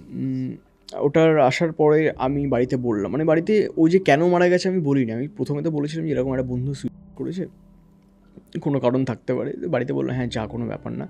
আসার পরে আমি যখন এটাকে শেয়ার করেছিলাম, তখন আমাকে বাড়িতে বলেছিল যে কোথাও গিয়ে রাত কাটাবি না, যাই হয়ে যাক বাড়ি চলে আসবি। আমি বাড়ির একমাত্র সন্তান, যেহেতু হয় না যে অন্য কারোর উপরে কিছু একটা হলে বাড়ির লোক ভয় পাবে যে আমার সন্তানের যেন সেটা না হয়। আমি খুব খুব ডাউন হয়ে গেছিলাম ওই মোমেন্টটাতে, ও চলে যাওয়ার পরে। ওকে আমি এখনও ওর ঘটনাটা বলছি। অ্যাকচুয়ালি দাদা কী হয় যে আমরা তো প্যারানর্মাল ইনভেস্টিগেটর নই, আমরা স্টোরি টেলার, ঠিক আছে? আমি বলছি না অডিয়েন্সকে এটা বিশ্বাস করতেই হবে আমি যেটা বললাম, বাট যেটা আমার সাথে হয়েছে, যে ইমোশনটা আমি ফিল করেছি, ওটা তো মিথ্যে নয়। একদম। আর একজন মানুষের মৃত্যু সম্পর্কে বানিয়ে বলবো এরকম, এটা আশা করি এটা দেখো, হয় না। প্রথমত কথা হচ্ছে, আজকে এতগুলো মানুষ আমাদের এখানে আসেন, ডেফিনেটলি। শুধু তো আমি পডকাস্ট করছি না, আজকে না। আমার সাথে সাথে আরও অনেক মানুষ আছে যারা পডকাস্ট করছে, একদম। ক্রিয়েটার রয়েছে, হুম, তাদের চ্যানেলেও প্রচুর মানুষ যাচ্ছে, হুম, ঠিক আছে। প্রমোট করা অন্য জিনিস, ঠিক আছে, প্রমোট আমরা সেটাই করি যার পরিবর্তে আমরা পয়সা পাই, যার একদম। পরিবর্তে আমরা ফাইন্যান্সিয়াল হেল্প পাই, সেটাকে আমরা it's a promote part of করি। বিজনেস। এটা আমাদের একটা প্ল্যাটফর্ম, যেই প্ল্যাটফর্মে এসে মানুষ তার নিজের লাইফের এক্সপিরিয়েন্স আমাদের সাথে শেয়ার করে যায়। যদি মানে আমি কোথাও না কোথাও এই জায়গাটা খুব ডিফেন্ডিং, কারণ আমার মনে হয় যে প্রত্যেকটা মানুষ, কারণ দেখো তুমি একটা জিনিস দেখলে যে আজকে তোমার সাথে এই পডকাস্টটা শুরু করার আগে আমি তোমার লাইফ সম্পর্কে জানতে চাইছিলাম, তোমার ব্যাপারে জানতে চাইছিলাম, ঠিক আছে। তো কোথাও না কোথাও আমি তো মানুষগুলোর সাথে ইমোশনালি কানেক্টেড হই। আমি তো কোথাও না কোথাও শুধুমাত্র একটা প্রফেশনাল সম্পর্কের বেসে একটা পডকাস্ট কখনো তৈরি হয় না, কারণ এখানে শুধুমাত্র লাইট, ক্যামেরা, অ্যাকশন অন হয়ে যাচ্ছে, তুমি আমি কথা বলছি তা নয়। কারণ যতক্ষণ না তোমার আমার মধ্যে কনভারসেশন হবে, যতক্ষণ না আমরা একে অপরের সাথে ইমোশনালি কানেক্টেড হবো, ততক্ষণ আমি তোমার লাইফের এক্সপিরিয়েন্সের সাথে কখনোই কানেক্ট করতে পারবো না, রাইট? তো সেই জায়গায় দাঁড়িয়ে আমি তো প্রত্যেকটা মানুষকে দেখি যারা তাদের লাইফের এক্সপিরিয়েন্স শেয়ার করতে আসেন, যে তারা মানসিকভাবে কতটা বিধ্বস্ত, তারা কতটা ডিস্টার্বড, তারা কতটা ভেঙে পড়েছে এইসব ঘটনার পরে। তাই আমি এখন আর এইসব না কমেন্টকে খুব একটা গুরুত্ব দিই না, যারা বলে বানিয়ে বলছে বা কিছু বলছে, কারণ যেই মানুষগুলো এসে তাদের লাইফের এক্সপিরিয়েন্স আমার সাথে শেয়ার করছে, আমি সেই মানুষগুলোকে ক্যামেরার পেছনেও দেখি, আমি সেই মানুষগুলোর সাথে ক্যামেরার পেছনেও কথা বলি, আমি জানি তাদের জীবনের উপর দিয়ে কি গেছে। শুধু আমাকে একটা কথা বলো, ঘটনা তো আমরা শুনলাম, ওকে, বাট আমি জানতাম না যে তুমি কলকাতা থেকে এতটা দূরে থাকো, ওকে। আর আমার তোমার সম্পর্কে জানার ইন্টারেস্টটা এই কারণেই আরও বেড়ে গেল, কারণ আমিও একটা সাধারণ মানুষের যেমন বাধা ধরা জীবন হয়, সেখান থেকে বেরিয়ে কিছু একটা করার চেষ্টা করছি। আমি বলবো না যে হ্যাঁ আমি চূড়ান্ত সফল হয়ে গেছি, আমি বিশাল কিছু একটা ক্র্যাক করেছি, বাট হ্যাঁ আমি কিছু একটা করার চেষ্টা করছি, এবং যেটা নিয়ে আমার ফ্যামিলি আমাকে নিয়ে প্রাউড, আমি আমাকে নিয়ে প্রাউড, আর কি চাই। হ্যাঁ, মানে মানুষ আমাকে ভালোবাসে, একদম ঠিক আছে, তার জন্য আমি খুব খুশি। তো আমি যখন দেখি না যে আমার মতন আরও কেউ ওই গদবাঁধা বেঁধে দেওয়া জীবনের বাইরে বেরিয়ে কিছু করছে, আমার তার সম্পর্কে জানতে খুব ইচ্ছা করে। তো আজকে আমি ফার্স্ট টাইম জানলাম তুমি এতটা রুরাল এরিয়া থেকে আসছো, ঠিক আছে, সে কলকাতা থেকে অলমোস্ট, মানে আমার যেখানে বাড়ি সেখান থেকে অলমোস্ট 130 কিলোমিটার দূর থেকে তুমি আসছো। বেশি হবে তো কম, বেশি হবে তো কম না। এতটা দূর থেকে রেডিও জার্নিটা কেমন ছিল? আচ্ছা, রেডিও জার্নিটা, রেডিওর সাথে আমি অনেক জায়গায় বলেছি যে এটা আমার অ্যারেঞ্জ ম্যারেজের মতো, ঠিক আছে। আমি কখনো ভাবিনি যে রেডিওতে আমি কাজ করবো, আমি আরজে হব। আমি রেডিও কনসোল সম্পর্কে আমার কোনো আইডিয়া ছিল না যখন আমি রেডিও জয়েন করব ভেবেছি। কি হয়েছিল, আমি শুরু থেকে যদি শুরু করি, আমি প্রথম শুরু করি ডান্স দিয়ে, ওকে। আমার ডান্স স্কুলে ভর্তি হই, এটা 2019, ওকে। তারপরে একটা ডান্স স্কুলে শুধুমাত্র ডান্স শেখায় না, ওরা শেখায় কী করে তোমাকে স্টেজ পারফর্ম করতে হবে, এবং স্টেজ পারফর্ম করার জন্য তোমাকে ড্রেস কিনতে হবে 4 থেকে 5টা এক মাসে একটা শোয়ের জন্য। আচ্ছা, 2018-19 কথা বলছি আমি তোমাকে, হ্যাঁ। 2-3 মাস কি 4-5 মাস আমি এটা কন্টিনিউ করেছিলাম ডান্সটা। আমি পারিনি। কেন পারিনি বলি, একটা ড্রেসের দাম 2 থেকে 2,500 টাকা। মানে ওরা যে কোয়ালিটির ড্রেস বলতো, 5 থেকে 6টা ড্রেস কিনতে হবে একটা শোয়ের জন্য। আমি যেহেতু আমি মধ্যবিত্ত পরিবারের ছেলে, আমি কখনো আমার ডিমান্ডটাকে আমার বাড়ির প্রতি, বাবার প্রতি, মায়ের প্রতি চাপিয়ে দিতে চাইনি, এখনও চাই না আমি। নাইস। কারণ আমি তো দেখেছি সেই মানুষটা ওই কী কষ্টটা করে, ওই ঘাম মাখা মুখটার দিকে তাকিয়ে আমাকে 10,000 টাকা ড্রেস কিনে দাও ডান্সের জন্য, ওটা পারবো না আমি কখনোই। রাইট। তো ওটার পরে খুব ভালো হয় পোলাইটলি যে ম্যাম আমার পক্ষে সম্ভব নয়। বললো ঠিক আছে তুই অন্তত 2টো ম্যানেজ কর। 2টো করতে গেলে 4,000 টাকা, সম্ভব ছিল না। না, করবো না, ছেড়ে দিই ডান্সটা পুরো। ঠিক আছে। আর ছোটো থেকে স্টেজের প্রতি ভালোবাসা ছিল একটা। আমি যাদেরকে দেখে ডান্স, মানে যার সাথে গেছিলাম, তো সে হঠাৎ করে দেখলাম যে ও শো করতো দু একটা, এবং শুনিয়ে শুনিয়ে বলা হয় না, ওরকমভাবে বলতো। ঠিক আছে, যে আজকে শো করলাম এখানে, এই এত ক্রাউড ছিল, মানুষের এত ভালোবাসা। খারাপ লাগতো না, বাট কোথাও গিয়ে মনে একটা চোট পেতাম যে ইস আমি পারলাম না। ঠিক আছে। তো ওটা হতে হতে মনে মনে ভেবেছিলাম যে কোথাও যদি কোনো দিন ভগবান সুযোগ দেয় মানুষের কাছে পৌঁছাবো, ঠিক আছে, পপুলারিটি, জনপ্রিয়তা কিচ্ছু না, আমি মানুষের কাছে পৌঁছতে চাই। ঠিক আছে, মানুষ যেন, মানে আমি একটা কথা বলেছিলাম, একটা কোড, যে আমার ঘামটা ওর ঘামের সাথে মিশবে অডিয়েন্সের, তবেই তো আমাকে নিজের ঘরের ছেলে ভাববে। ঠিক আছে, আমি স্টেজ করতে করতে আমি নেমে চলে যাই। তুমি যদি মানে কখনো যদি আমার সৌভাগ্য হয় তোমাকে আমার কোনো শোয়ে পাওয়ার, আমি ওই মানে কথা বলতে বলতে মানুষের মধ্যে চলে গেলাম, কোনো দিদুন থাকলে তাকে জড়িয়ে ধরে চুমু খেয়ে নিলাম, এগুলো আমার মধ্যে আসে। ঠিক আছে। তো যাই হোক, ওই সময়টাই ভেবেছিলাম যদি ভগবান সুযোগ দেয় আমি এটা করব। সুযোগ তো আসে না, সুযোগ নিতে হয়। যাই হোক, তারপরে 2021-এ লকডাউন হয়েছিল। তো 20-তে লকডাউন ফার্স্ট, তারপর আবার সেকেন্ড হচ্ছে, হ্যাঁ যাই হোক, তো লকডাউনের পরে, লকডাউনের সময় মানে একটা রেডিও স্টেশনে দেখছিলাম যে হয় না যে স্পন্সার্ড পোস্ট যেগুলো সামনে আসে, সাজেস্টেড পোস্ট, তো ওরকম যে RJ হান্ট বলে লেখা ছিল। এবারে তখন আমি RJ মানে একজনাকে বুঝতাম, ঠিক আছে, সেটা হচ্ছে মীর আফসার আলী, এবং রেডিও মানে একজনাকে বুঝতাম, সেটা হচ্ছে বীরেন্দ্র কৃষ্ণ ভদ্র। ঠিক আছে, রেডিও মানে একটাই বুঝতাম, ভোরের মহালয়া। ঠিক আছে, তখন থেকে মানে হোয়াট ইজ RJ, কী করে রেডিওতে জয়েন করা যায়। আমি এমন অনেককে মেসেজ করেছি যারা সেই সময় খুব পপুলার RJ, যে নর্মাল মেসেজ, দাদা আমি এরকম রেডিওতে আসতে চাই। তখন একটা ভালো লাগা তৈরি হলো, যে এরকম বেশ অন্যরকম ভালো লাগা ওটা, যে ওই একটা মাইক থাকবে, গুড মর্নিং কলকাতা বলবো, এইরকম মানে ভালোবাসা এটাকে বলবো না আমি, এটা জাস্ট একটা বলতে পারো যে মানে হতে পারে। ঠিক আছে, তো ওটার জন্য ট্রাই করি একে ওকে জিজ্ঞেস করা, ওরাও RJ পপুলার, যে কোনো পাত্তাই দেয় না, কোনো কেউই রিপ্লাই করেনি আমাকে সেই সময়তে। একজন আমাকে রিপ্লাই করেছিল, তিনি একজন প্রফেসর, ঠিক আছে, মাস কমিউনিকেশনের। উনি আমাকে বলেছিল যে আমি যখন বললাম যে আমি এরকম অনেকে অ্যাপ্রোচ করেছি, উনি আমাকে বললো যে দেখো এইভাবে হয় না, যে একটা জায়গায় পৌঁছে গেছে না, সে কখনোই চাইবে না তোমাকে সেই জায়গাটা দেওয়ার। ঠিক আছে, এটা খুব মানে হার্শ রিয়ালিটি একটা। আমি বললাম ঠিক আছে, আপনি তাহলে একটু হেল্প করুন, কী করবো। যখন দেখবে কোনো পেজ থেকে বলেছে তখন তুমি ওদের ইনবক্স করো বা কিছু। তো এরম করে হঠাৎ করে সিটি FM বলে একটা FM ছিল, ওখানে একটা ওরকম RJ হান্টের পোস্ট ছিল। তো ওখানে গিয়ে RJ হান্টে যাই, মোটামুটি ওখানে গিয়ে তোমার মানে 45-50 জনের পরে আমি লাইন দিই। প্রথম দিন ওই নাম ঠিকানা লেখা এগুলো হলো, তারপরে ডেট দেওয়া হলো। আর আমার বাড়ি থেকে কলকাতা অনেকটা দূর, আর 2021 সালে 22 সালে আমার কাছে কলকাতা সম্পূর্ণ অপরিচিত একটা জায়গা। ঠিক আছে, ওখানে এসে আমার মানে আমাকে কলকাতায় আসতে হলে কলকাতা থেকে ব্যাক করতে হবে আবার। আমি এখন যে বন্ধুর কাছে কলকাতায় থাকি, ও তখন থাকতো না এখানে। ঠিক আছে, ওখানে আসলাম, আবার ডেট দিল 2 দিন পরেই, এবার 2 দিন আবার বাড়ি গেলাম, একটা খরচার ব্যাপার আছে। আবার আসলাম ওখানে, এসে অডিশন দিলাম। দিয়ে বলো তুমি আরও তৈরি হয়ে এসো, এটা এনাফ নয়, তোমার গলা খুব ফ্যাস ফ্যাসে একটা গলা, গলাটাকে ঠিক করতে হবে। যেটা আমি এখনও মনে করি আমার গলা এখনও ফ্যাস ফ্যাসে, কিন্তু মানুষ যদি ভালোবাসে ইটস ওকে, 4 জন খারাপ বলে আমার কিছু যায় আসে না 10 জনের মতো। অডিশন বললো তৈরি হয়ে এসো, ফোন নাম্বার নিয়েছিলাম যার যোগাযোগ রাখবো কখনো হলে। আবার ওদের 6 মাস পরে অডিশন হলো, ওখানে গেলাম। তখন বললো যে তুমি রেডিও শো শুরু করলে কীভাবে শুরু করবো, একটা শুরু করে দেখাও। শুনেছিলাম কিছু, ঠিক ওই গদ মুখস্থ করা যেটা বলে, ওই রকমভাবে বলে দিলাম গদটা। দিয়ে বললো শুনে বলছো, হ্যাঁ। ওই সত্যি কথা বলাটা ক্লিক করেছিল। আমি যদি না শুনে না তাহলে এটা ভুল হতো, কারণ মোস্ট অফ দ্য আর যে তাদের একই রকম হয়, মানে শো শুরুটা স্টার্টিংটা, ঠিক আছে, বেশিরভাগ। তো বলেছিলাম যে হ্যাঁ শুনে বলছি, আমি এরকম ভেবেছিলাম, তো আপনি এই কোশ্চেনটাই করেছেন, আমার কমন পড়ে গেছে। তারপরে এইভাবে রেডিও জয়েন করো। রেডিও জয়েন করার পরে আমি বুঝেছি কনসোলের কাজ, রেডিও মাইক্রোফোন কী করে ফেস করতে হয়, অডিয়েন্সের কল আসলে তাকে কীভাবে মানে ফেস করতে হয়, সেগুলোকে আমি রেডিও জয়েন করার পরে বুঝেছি এটা। তোমার একটা ইন্সপায়ারিং জার্নি আছে যেটা আমাকে খুব অ্যাট্রাক্ট করেছিল, যেখানে তোমার মানে কি বলবো, তোমার এরিয়াতেই তোমাকে একবার স্টেজ থেকে নামিয়ে দেওয়া হয়েছিল।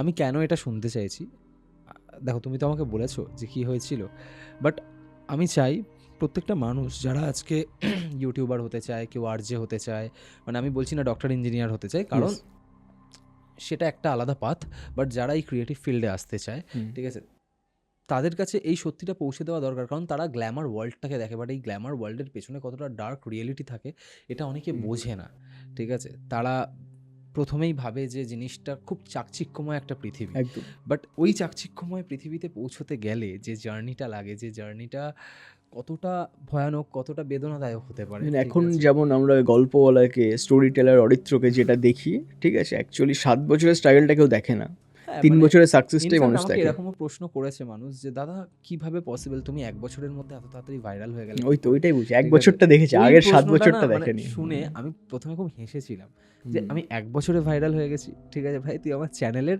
ডিটেলসটা গিয়ে দেখ যে কবে চ্যানেলটা খোলা আছে। যাই হোক, আমি ওই ঘটনাটা শুনতে চাই, কারণ আমার মনে হয় আজকে যারা তোমাকে দেখে, এই আরজে সুদীপ ট্যাগটাকে দেখে যদি কেউ ভাবে যে আরজে সৌমিক হব বা আরজে অভিজিৎ হব, আরজে অভিষেক হব, ঠিক আছে, মানে এরকম যদি কারোর মনের মধ্যে এই চিন্তাটা আসে, তারা আগে তোমার এই ব্যাক জার্নিটা জেনে ইন্সপায়ার হোক, ঠিক আছে। কি ঘটেছিল একটুখানি বলো। আমি তার আগে একটা ছোট্ট কথা বলতে চাই যে আমি এমন কেউ নই, আমার মনে হয় যে আমি খুব একটা মাঠে পড়ে থাকা একটা ঘাসের মতো। এবার এই গল্পটা শুনে যদি একজন মানুষেরও মনে হয় যে না কিছু একটা জানতে হলো, আমার কাছে অনেক বড় প্রাপ্তি এটা, ঠিক আছে। এবং তোমাকে অনেক ধন্যবাদ এটা বলার সুযোগ করে দেওয়ার জন্য। এই ঘটনাটা হচ্ছে তোমার অনেক দিন আগের, 2016-17। এটা আমার এলাকা বলবো না, এলাকার থেকে একটু দূরে, কিন্তু ওখানে আমার যাতায়াত ছিল ভালোই, ঠিক আছে, প্রাইভেট পড়তে যেতাম ওই জায়গাটাতে। যাই হোক, তো একবার কালী পুজোর অনুষ্ঠান, আর আমি আগেও বললাম যে স্টেজের প্রতি একটা ভালোবাসা ছিল আগের থেকে আমার।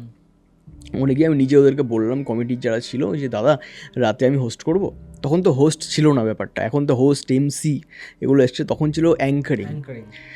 আমি দাদা রাতে আমি অ্যাঙ্কারিং করবো, দিয়ে বলছে হ্যাঁ করবি, কী হয়েছে, কোনো ব্যাপার না। আমি বললাম যে তাহলে 7টায় আসি, হ্যাঁ চলে যাই। মানে আমি যা বললাম হ্যাঁ দিয়ে দিল, ঠিক আছে। একদম রেডি ফেডি হয়ে কোট ফোট পরে চলে গেছি। আমি সবাইকে বলেছি, এবং আমার বিগেস্ট সাপোর্টার হচ্ছে আমার মা, আমার দিদি, ঠিক আছে। আমার দিদা মারা গেছে, আমার দিদা আমার অনুষ্ঠান দেখে গেছে, আমার খুব বড় প্রাপ্তি এটা। সবাইকে বলেছি, মা দিদা সবাই গেছে ওখানে। আরও অনেক বন্ধুকে বলেছিলাম, জানিস তো আমি আজকে রাতে হোস্ট করব। ফার্স্ট স্টেজ হতে চলেছিল ওটা আমার, ঠিক আছে। তার আগে স্বপ্নই দেখেছি স্টেজ করব, হয়ে ওঠেনি। গেছি রেডি ফেডি হয়ে গিয়ে ওখানে মোটামুটি দেখছি অনেক দর্শক আছে, একটা স্টেজ ফিয়ার কাজ করছে যে কেমন হবে প্রথমটা, বাট আবার এটা মনে হচ্ছে এই সুযোগটা আমি আর পাবো না। খুব আনন্দ, একটু ভয় নিয়ে গিয়ে যখন যাকে আমি বলেছিলাম যে রাতে করবো, যে আমাকে হ্যাঁ বলেছিল, আমি তাকে বলি তাহলে এবার শুরু করি, লোক তো চলে এসছে।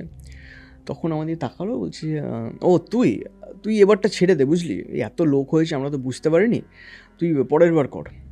তো ওই জায়গাটাতে, এবং আমার সামনেই মাইকটা অন্য একজনকে দেওয়া হয়, সে হয়তো আমার থেকে অনেক বেশি ডিজার্ভ করতো সেই সময়, সেই জন্য দেওয়া হয়েছিল। যাই হোক, তো আমি তখন নিজেকে তো কিছু বলে ঢাকতে হবে, তখন আমি বলেছিলাম যে হ্যাঁ ভালোই হলো, জানো তো আমিও না এই ঠাকুর দেখতে যাব, তোমাদেরকে কথা দিয়েছিলাম বলে আমি এখানে এসেছি, যাই হোক ভালো হলো। হ্যাঁ, ওখান থেকে বেরিয়ে আসি, একটা লরি ছিল, লরির পিছনে দাঁড়িয়ে আমি লিটারেলি হাউ হাউ করে 1 ঘন্টা 1 ঘন্টা কেঁদেছি ওই জায়গাটাতে।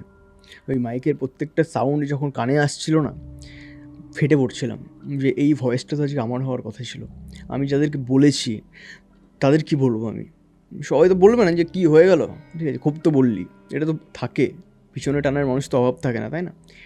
তো ওখান থেকে কান্নাকাটি করে বাড়ি গেলাম। বাড়ি গিয়ে মা বলছে, চোখ মুখ দেখে, আমার ওখানে মা দেখেছে আমি নেই, তারপরে মা বাড়ি চলে এসেছিলো। মা বলছে কী হয়েছে, কাঁদছিলি নাকি? না না কাঁদছিলাম না, কাঁদবো কেন, এই চোখে কিছু একটা পড়েছে, মায়ের থেকে তুমি কিছু লুকোতে পারবে না। বলছে ঠিক আছে এবার হয়নি তো কী হয়েছে, একদিন চেষ্টা কর, দেখবি ঠিক বড়, এর থেকে অনেক বড় স্টেজ করবি। ঠিক আছে? এবং তারপরে যাই হোক বাবা লোকনাথের আশীর্বাদে, ভগবানের আশীর্বাদে, তোমাদের ভালোবাসায় ওর ঠিক 1 বছর পরে আমার কাছে আর একটা কল আসে স্টেজ শোয়ের, ঠিক আছে? ওটা একটা সম্প্রীতি অনুষ্ঠান বলে একটা অনুষ্ঠান হতো।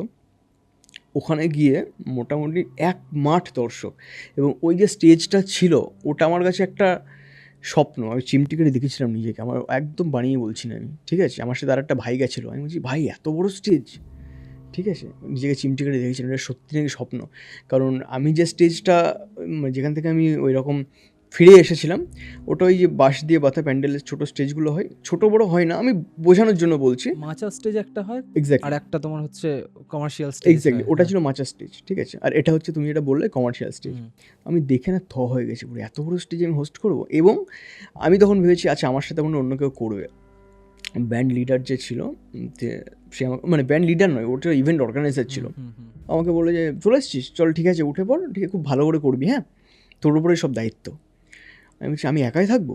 বলছি হ্যাঁ এটা তোর প্রোগ্রাম, নিজের মতো করে করবি, ঠিক আছে? আমাকে যেন বলে তোকে সিলেক্ট করার জন্য আমি যেন গর্ববোধ করি পরবর্তীতে। আমি পুরো ওই জায়গাটাতে স্টেজে মাথা ঠেকিয়ে শেষে প্রোগ্রামের আমি এত মানুষের ভালোবাসা পেয়েছিলাম, প্রথম ওটা আমার স্টেজ শো।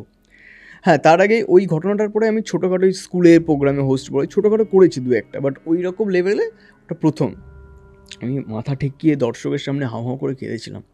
এবার অনেকে একটা কথা বলে না যে ছেলেটা আবার কাঁদে নাকি, আমি বলতে ভালোবাসি হ্যাঁ আমি কাঁদি, ছেলেরা দুঃখে হাসে আর খুশিতে কাঁদে। এক্স্যাক্টলি। কিন্তু ওই কিছু কিছু মোমেন্টে, ওই মোমেন্টগুলোতে ওই যে সামনে দর্শকগুলো ওরা আমার এতটা আপন, আমি মাথা ঠেকিয়ে স্টেজে কেঁদেছিলাম। এবং তারপরেই আর সত্যি কথা বলতে ওটার থেকে একটা কী হয় যে একটা প্রোগ্রাম ভালো হলে তার থেকে আরও 2টো কল আসে, ওখান থেকে আরও অর্গানাইজারদের সাথে পরিচয় হয়। তো এটা হতে হতে হতে হতে তারপরে ভগবানের আশীর্বাদে প্রোগ্রাম করেছি, অনেক করছি। তারপরে রেডিওর জার্নিটা তো বললাম, এরকম করে রেডিও জয়েন করা, এখন ভগবানের আশীর্বাদে চলছে। এবং আরও একটা কথা আমি বলতে চাই, যে স্টেজটার থেকে আমি ওরকম করে ঘুরে চলে এসেছিলাম, আমাকে 2025 সালে 25-এর সরস্বতী পুজোর সময় সেইখান থেকে একটা ফোন করে, ঠিক আছে? আচ্ছা, দিয়ে তখন ওরা আমার ডাকনাম সঞ্জু, হ্যাঁ ওরা আমার সঞ্জু বলে ডাকতো তখন। কিন্তু এইবার ফোন করে আমাকে বলছে সুদীপ এই ডেটটা কি ফাঁকা আছে তোর? আমার ওই ডেটটা শো এক জায়গায় কথা চলছিল, ঠিক আছে, মানে অলমোস্ট হয়ে গেছে। তো আমি বলছিলাম হ্যাঁ ফাঁকা আছে, করবো। আমি ওখানে করেছিলাম প্রোগ্রামটা 2025 সালে, ঠিক আছে? এবং ওই যে মানুষগুলো একটা সময় আমাকে ফিরিয়ে দিয়েছিল তারা খুব হ্যাপি হয়েছিল ওটাতে। ওরা বলেছিল তুই আসবি ভাবতে পারিনি, বিশ্বাস কর। আমি বলছিলাম সুদীপ বলার দরকার নেই, আমাকে সঞ্জু বললেই হবে। তোমাদের কাছে আমি সুদীপ হইও নি, হতে চাইও না। এটা ছিল আমার প্রোগ্রামের জার্নি। নাইস। কিছু বলার নেই, কারণ আমার মনে হয় তুমি প্রচুর মানুষের ভালোবাসা পেয়েছো, লাইফে আরও অনেক বড় হবে, ঠিক আছে? কেন বলছি আশীর্বাদের কথা নয়, ঠিক আছে? আশীর্বাদ তো গুরুজনেরা করেন, ঠিক আছে? আমার কেন এটা মনে হলো, কারণ তোমার কাজের প্রতি, তুমি প্রথমে বললে এটা তোমার একটা arrange marriage, but arrange marriage হওয়ার পর তুমি তোমার ওয়াইফকে এতটা ভালোবেসেছো, ঠিক আছে? এই ভালোবাসা তোমাকে আরও অনেক উঁচুতে নিয়ে যাবে, কারণ তোমার প্রত্যেকটা কথায় না, ঠিক আছে, মানে তোমার কাজের প্রতি তোমার প্যাশন, তোমার কাজের প্রতি তোমার ভালোবাসা তোমার প্রত্যেকটা কথায় রিফ্লেক্ট হচ্ছিল। আমি সেই কারণে শুনছিলাম, আর আমার কোথাও না কোথাও গিয়ে নিজের জার্নিটার কথা খুব মনে পড়ছিল। কারণ এরকমও একটা টাইম গেছে, 2018, 19, 20 কথা বলছি, লকডাউনে পর্যন্ত রাত্রি 3টে, 3:30টের সময় বিভিন্ন জায়গায় যেতাম, কারণ আমি অনেক জনারের কাজ করেছি, ঠিক আছে? কারণ আমার মেন মোটিভ একটাই ছিল যে আমি ইউটিউবার হব, কারণ আমি কোথাও না কোথাও এই প্ল্যাটফর্মটাকে খুব ভালোবেসেছিলাম। তাই জন্য আজকে এই পডকাস্ট থেকে বা ইউটিউব থেকে অনেক ক্রিয়েটার অনেক রকম কাজে শিফট করে গেলেও, অনেক রকম বিজনেসে শিফট করে গেলেও আমি কিন্তু কখনো সেই জিনিসটা করি না বা করার চেষ্টা করি না, ঠিক আছে? আমি কখনোই একটা প্ল্যাটফর্মের ওপর নির্ভরশীল নই, বাট আমার এই যে ক্যামেরা, মাইক, এই কাজটা আমার খুব ভালো লাগে। ওকে, এরকমও টাইম গেছে আমি ক্যামেরার পেছনে থেকেও কাজ করেছিলাম, but somehow I don't know, আমার ক্যামেরা জিনিসটাই খুব ভালো লাগে। আমি কখনো নিজেকে ক্যামেরার বাইরে ইম্যাজিনই করি না। ওকে, যখন আমি ইউটিউবার ছিলাম না তখন আমি ফটোগ্রাফি করতাম। তো কোথাও না কোথাও গিয়ে ওই যে তুমি একটা কথা বললে না, নিয়তি, তো তোমার ভাগ্য তোমাকে তোমার ডেস্টিনেশনে নিয়ে আসবেই, সেটা যে কোনো পথে হোক, বাট তোমায় তোমার কর্মটা করে যেতে হবে, রাইট? তো খুব মনে পড়ছিল যখন তুমি বললে না তোমাকে স্টেজ থেকে নামিয়ে দেওয়া হয়েছিল, আমারও মনে পড়ছিল যখন আমার পেছনে আমি যাদেরকে খুব ক্লোজ বন্ধু ভেবেছিলাম, আমি যাদেরকে খুব ক্লোজ ফ্রেন্ড ভেবেছিলাম, ঠিক আছে, তাদেরকে যখন বলতাম দেখো একটা ইউটিউব যখন তুমি করবে, ধরো একটা ইনিশিয়াল স্টেজে যখন একটা ক্রিয়েটার ভিডিও বানায়, ঠিক আছে, তখন তার ভিডিও কিন্তু খুব বেশি পুশ পায় না ইউটিউব অ্যালগরিদমের দিক থেকে, ঠিক আছে? তো কি হয়, ইউটিউব অ্যালগোরিদম কি দেখে যে কার ভিডিওতে কতটা ওয়াচ টাইম যাচ্ছে। ওকে, আমি যদি আমার বন্ধুদেরকে বলতাম না যে ভাই একটু আমার ভিডিওটা দেখবি, তাহলে একটু আমার ওয়াচ টাইমটা হবে, তাহলে একটু পুশ পাবে, ওরা তখন আমাকে বলতো তোর হটস্পটটা দে, আমাদের নেট দিয়ে আমি দেখবো না তোর ভিডিও, ঠিক আছে, মানে অত সময় নেই বা অত নেট ফালতু খরচা করবো না। আমি আমার হটস্পট দিতাম, আমার হটস্পটে আমার 5টা বন্ধু কানেক্ট করতো, ঠিক আছে, ভিডিও দেখতো, ভিডিওটাকে মিনিমাইজ করে রাখতো, ব্যাকগ্রাউন্ডে ভিডিও চলতো, ওরা কিন্তু ওদের ফোনে অন্যান্য জিনিসপত্র করতো, হোয়াট এভার ইট ইজ, ঠিক আছে, মানে ভিউটা হয়ে যাচ্ছে আর বাট কি। জাস্ট শুধুমাত্র 5টা ভিউজ নেওয়ার জন্য আমি আমার ইন্টারনেটটা পর্যন্ত দিতাম, যাতে আমার বন্ধুরা পর্যন্ত আমায় কখনো দেয়নি। বাট সেই জায়গায় দাঁড়িয়ে যখন আমি বাংলার একটা বড় প্রোডাকশনের সাথে কাজ করলাম, ওকে, তখন তাদের বিহেভিয়ারটা কিন্তু আবার অন্যরকম ছিল। খুব স্বাভাবিক এটা। তো আমি ওটাই বলছি, মানে তোমার সাফল্য বা তোমার অ্যাচিভমেন্টে তুমি সবাইকে তোমার পাশে পাবে, বাট তুমি একটা কথা বললে না যে তোমার সব থেকে বড় সাপোর্টার তোমার মা এবং দিদি, ঠিক আছে। আমি আমার ওভারঅল জার্নিতে, টু বি ভেরি অনেস্ট, আজকে আমি মাইকের সামনে, ক্যামেরা, ল্যাপটপ, মানে সব কিছুই তো আমার কাজের পার্ট, আমি একমাত্র একটাই সাপোর্টার পেয়েছিলাম যে ওখানে বসে আছে। মানে যখন 2016 থেকে আমি জার্নি শুরু করেছি, আমি যেখানে যেখানে ভিডিও বানাতে গেছি, যাই করেছি, ঠিক আছে, একমাত্র আমার ভাই আমাকে সাপোর্ট করে গেছে, ওই আমার সাথে সাথে যেত। আমার বাড়িতেও কিন্তু কেউ আমার ভিডিও দেখতো না, টু বি ভেরি অনেস্ট, আমি এই কথাটা বলছি। মানে আমি হয়তো ইমোশনালি বলে দেবো যে না আমার মা বাবা আমাকে খুব সাপোর্ট করেছে, একদমই নয়, ঠিক আছে, কারণ তারা বুঝতো না, তারা জানতো না যে ইউটিউব জিনিসটা অ্যাজ আ ক্রিয়েটার কি হতে পারে না হ্যাঁ, পারে। এবার তাদের ঠিক আছে। যদি মানে তারা কি চাই যে সন্তান এমন কিছু একটা একদম, করুক, একদম। সিকিউর ওয়ার্ল্ডে তারা একটা সিকিউর লাইফ চায় আমাদের জন্য, বাট মানে without any hesitation, without any question আমার ভাই আমাকে অনেক বেশি সাপোর্ট করে গেছে, ঠিক আছে। হ্যাঁ, যখন দেখেছে যে রাস্তায় দুজন আমার মাকে ডেকে যখন জিজ্ঞেস করছে যে অরিত্র অসাধারণ কাজ করছে, অরিত্র খুব ভালো কাজ করছে, অরিত্রর ভিডিও আমরা দেখি, তখন আমার মা খুব প্রাউড ফিল করেছে। তখন এসে বলছে যে হ্যাঁ, আমি তো বুঝতে পারিনি যে জিনিসটা এরকমও হতে পারে। তো কোথাও না কোথাও দেখবে আমরা যারা এই ক্রিয়েটিভ ফিল্ডে কাজ করি বা যারা আর্টিস্টিক ওয়েতে কাজ করি, তাদের জার্নিটা কিন্তু একই রকম, তাদের ডেস্টিনেশনটাও একই রকম, আর তাদের লাইফের প্লেজারটাও একই রকম। কারণ কোথাও না কোথাও খুব স্ট্রাগলের মধ্যে দিয়ে যেতে যেতে যখন আমরা একটু মানুষের ভালোবাসা পাই, তখনই কিন্তু সব স্ট্রাগল আমরা ভুলে যাই, আবার নতুন করে হাসল করতে এবং স্ট্রাগল করতে ইচ্ছা করে। তুমি এই যে স্টোরিটা বললে, আমি ছোট্ট করে একটা কথা বলতে চাই, সেটা হলো কি আরজেদেরকে অনেকে না ভাবে যে মনের ডাক্তার, ঠিক আছে, এটা একটা থাকে, আমি জানি না, আমি একটা সিনেমার নাম বলছি, কণ্ঠ, হ্যাঁ, ঠিক আছে। তো আমার সাথে একটা ঘটনা ঘটে, আমার সাথে দুটো ঘটনা ঘটে, বলি ঘটনাটা। আমাদের কাছে আমরা একটা শো করতাম, এখন যেটা নাম হয়েছে মন আমার, ওটাই ছিল, ওটার নাম ছিল বলো কি শুনতে চাও। আচ্ছা, এবার ওই শোটাতে কী হতো, মানুষ ফোন করতো, ফোন করে কথা বলতো, এই গানটা শুনতে চাই বা আমি এই প্রবলেমে আছি, এরকম হয় না আরজেদের সাথে। তো ওরকম কাছে একটা ফোন আসে আমার কাছে, আমাদের কাছে যে ফোনগুলো আসে আরজেদের কাছে, সেই মানুষগুলোর বয়স হয় মানে 80% 25 থেকে শুরু করে 35-এর মধ্যে। আর খুব বেশি হলে হয়তো ওই 19, 20, 22 এটা হতে পারে, কিন্তু 35-40-এর প্লাস খুব একটা হয় না, ঠিক আছে। একজন আন্টি ফোন করেন, উনি এখন আমার খুব ক্লোজ, ঠিক আছে, ইভেন আমি আজকেও কথা বলেছি ওনার সাথে। রেডিওতে ফোন করেন, ফোন করে বলছে আমার কিছু বলার নেই তোকে, আমি না শুনতে চাই তোকে, ওই জন্য ফোন করলাম। তো ওটা তো অন এয়ার, ওটা সবাই শুনছে, শহরটা শুনছে। আমি নর্মালি যেরকমভাবে কথা বলি অন্যদের সাথে, সেভাবে বলি যে আপনি বলুন না, কিছু শুনতে চান, কোনো গান শুনবেন তো বলুন। তো তারপরে বলে যে আমার যেটা বলার আছে আমি এটা এখানে বলতে পারবো না, ওটা আমি তোকে বলতে চাই। এবার একজন মানুষ তোমাকে হঠাৎ করে তুই আমি করে বলছে, মানে সে কতটা তোমাকে নিজের ভাবতে পেরেছে সেটাকে ভাবতে হবে। অনেকে বলে না যে ও তুই করে কেন বলছে, আমার ওটা নেই, যে সে তুই করে কখন বলছে, যখন সে তোমার সাথে খুব ইমোশনালি কানেক্ট হতে পেরেছে, তোমাকে নিজের ছেলের মতো ভাবতে পেরেছে, তবে সে তুই করে বলবে, ওটা বলে। তো আমি বলেছি ঠিক আছে, আমার এই আইডি আছে, আপনি পিন করে রাখুন, আমি ওখানে নাম্বার শেয়ার করে দেবো। যাই হোক, তারপর ওনার সাথে কথা বলি। ওনার বয়স ছিল সেই সময় 2023-এ 52। কিছু প্রবলেমের মধ্যে দিয়ে যাচ্ছিলেন উনি। কথা বলতে বলতে আমার যেটুকু মনে হয়েছে, আমি ওনার থেকে বয়সে অনেকটা ছোট, অভিজ্ঞতাতে অনেকটা ছোট, ওনাকে আমি কী বলবো, বাট আমার যেটুকু মনে হয়েছে যে আমি নিজের মাকে যেটা বলতাম, আমি সেটা ওনাকে বলি যে আন্টি তোমার না এটা করা উচিত। কথা বলি 2-1 দিন, 3 দিন, 4 দিন, কথা বলতে বলতে উনি আমার এতটা ক্লোজ হয়ে যায়, উনি আমাকে একটা লিখেছিলেন, উনি ফোনেও বলতে পারতেন আমাকে, উনি আমাকে হোয়াটসঅ্যাপে লিখেছিলেন যে তোর জন্য বেঁচে গেলাম বাবা।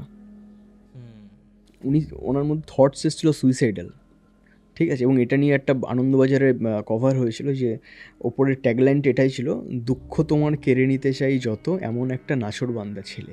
এবং তারপরে কিছু ঘটনা আমার সম্পর্কে লেখা হয়। এবং এটাই প্রাপ্তি আমার জীবনে। কি স্ট্রাগল আছে, কোথার থেকে কি হেট পেয়েছি, পাচ্ছি, কত মানুষ, আই থিঙ্ক এটা শোনার পরেও অনেকে বলবে যে এত কেন গল্প করছে, আমরা তো ঘটনা শুনতে এসেছি, অনেকে বলবেই। বাট সত্যি বলতে দাদা, আমার মানুষ আমি কেন কিচ্ছু এতটা যায় গল্প আসে না। করলাম আমি বলছি। দেখো, সবাই ঘটনা শুনতে আসে, ঠিক আছে, একদম বাট তার মধ্যে এরকমও প্রচুর মানুষ আছে যারা জীবনে কিছু করতে চায়। একদম, ঠিক অবশ্যই আছে? অবশ্যই আছে। তোমার এই জার্নিটা থেকে এই 1.5 লক্ষ মানুষের মধ্যে যদি একটা মানুষও একদম ইন্সপায়ার হয়, তাহলে আমার থেকে বেশি কেউ খুশি হবে না। তার কারণ এই প্ল্যাটফর্মের মাধ্যমে আমি জানবো আমি একজনকে ইন্সপায়ার করতে পেরেছি। ডেফিনেটলি সেটা ডেফিনেটলি তোমার জার্নির মাধ্যমে হোক কি আমার জার্নির মাধ্যমে হোক, ডেফিনেটলি একদম। ঠিক আছে? তো এই কারণেই শুধুমাত্র দেখো, ঘটনা তো আমরা শুনবই, ঠিক আছে? মানুষের কাছে বিভিন্ন এক্সপেরিয়েন্স এবং বিভিন্ন ঘটনা পৌঁছে দেওয়াই আমার কাজ।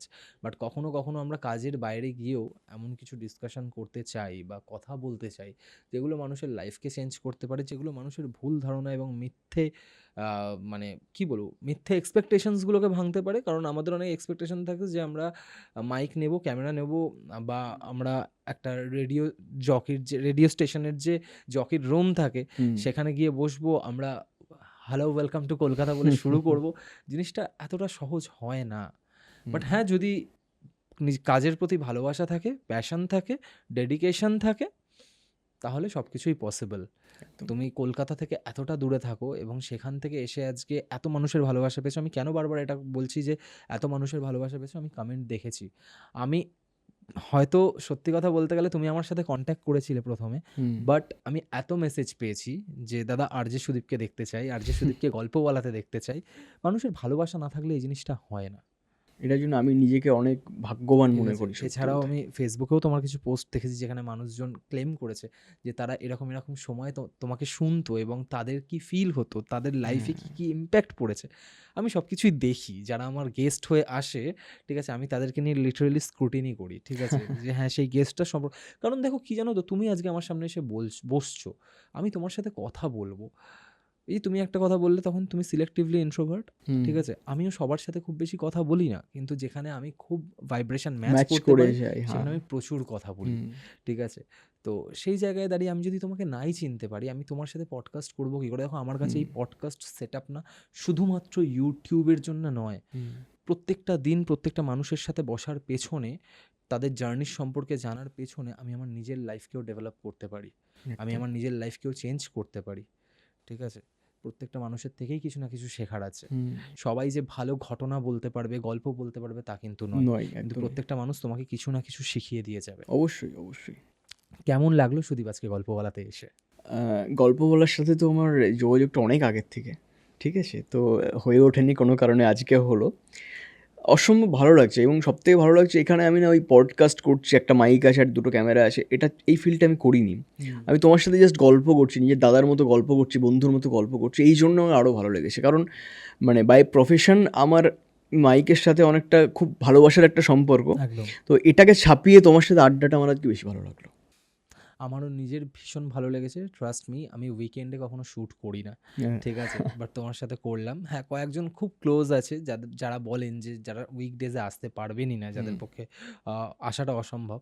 তো সেই জায়গায় 1-2 জন আছেন, তাদের সাথে হয়তো করে ফেলি। বাট আজকে তাদের বাইরে বেরিয়েও তোমার সাথে যে করলাম, বাট আমার কোথাও গিয়ে একবারও মনে হলো না যে ইস, আজকে উইকেন্ডটা তো ছুটিতে কাটালে ভালো হতো। এত সুন্দর একটা কম্প্যাক্ট আড্ডা, এরকম একটা মর্মান্তিক ঘটনা তুমি শেয়ার করলে। জানি বেশিরভাগ মানুষ ঘটনা শুনে হয়তো চলে যাবে, কিন্তু তার পরবর্তী যে ডিসকাশনটা আমরা করলাম, এটা আমার খুব প্রিয় হয়ে থাকবে। এই ডিসকাশনটা কোথাও না কোথাও, থ্যাংক ইউ সো মাচ। মানে আমি নিজের সাথেও তোমার জার্নিটাকে খুব কানেক্ট করতে পারি। অ্যাকচুয়ালি আমাদের পৃথিবীটা তো গোল, এবং আমার আর তোমার ব্যাপারটা ঘুরে ফিরে কিন্তু একটা জায়গায় কানেক্ট করবেই। আমরা প্রত্যেকেই মানুষের জন্য কিছু করছি, মানুষকে এন্টারটেনমেন্ট দেওয়ার জন্য কিছু একটা করছি। একদমই তাই, কারেক্ট। তো খুব ভালো লাগলো। আই এক্সপেক্ট তুমি আবার আসবে গল্প বলাতে, কারণ তুমি এরকম শো করতে যেখানে প্রচুর মানুষ তাদের ঘটনা পাঠাতো। তো যদি তোমার কাছে আরও এরকম কোনো ঘটনা থাকে, অন্য মানুষের ঘটনাও, কারণ তুমি ঘটনাও খুব ভালো বলেছো, ঠিক আছে? অ্যাজ এ স্টোরি টেলার তুমি অসাধারণ। তো অবশ্যই আমি চাইবো তুমি আবার আসো গল্প বলাতে, আবার আমাদের আড্ডা হোক, জমি আড্ডা হবে। একদম আজকের আড্ডা আমরা এখানে শেষ করছি, খুব তাড়াতাড়ি দেখা হচ্ছে আবার। একদম, thank you. Golpowala, the real paranormal experience.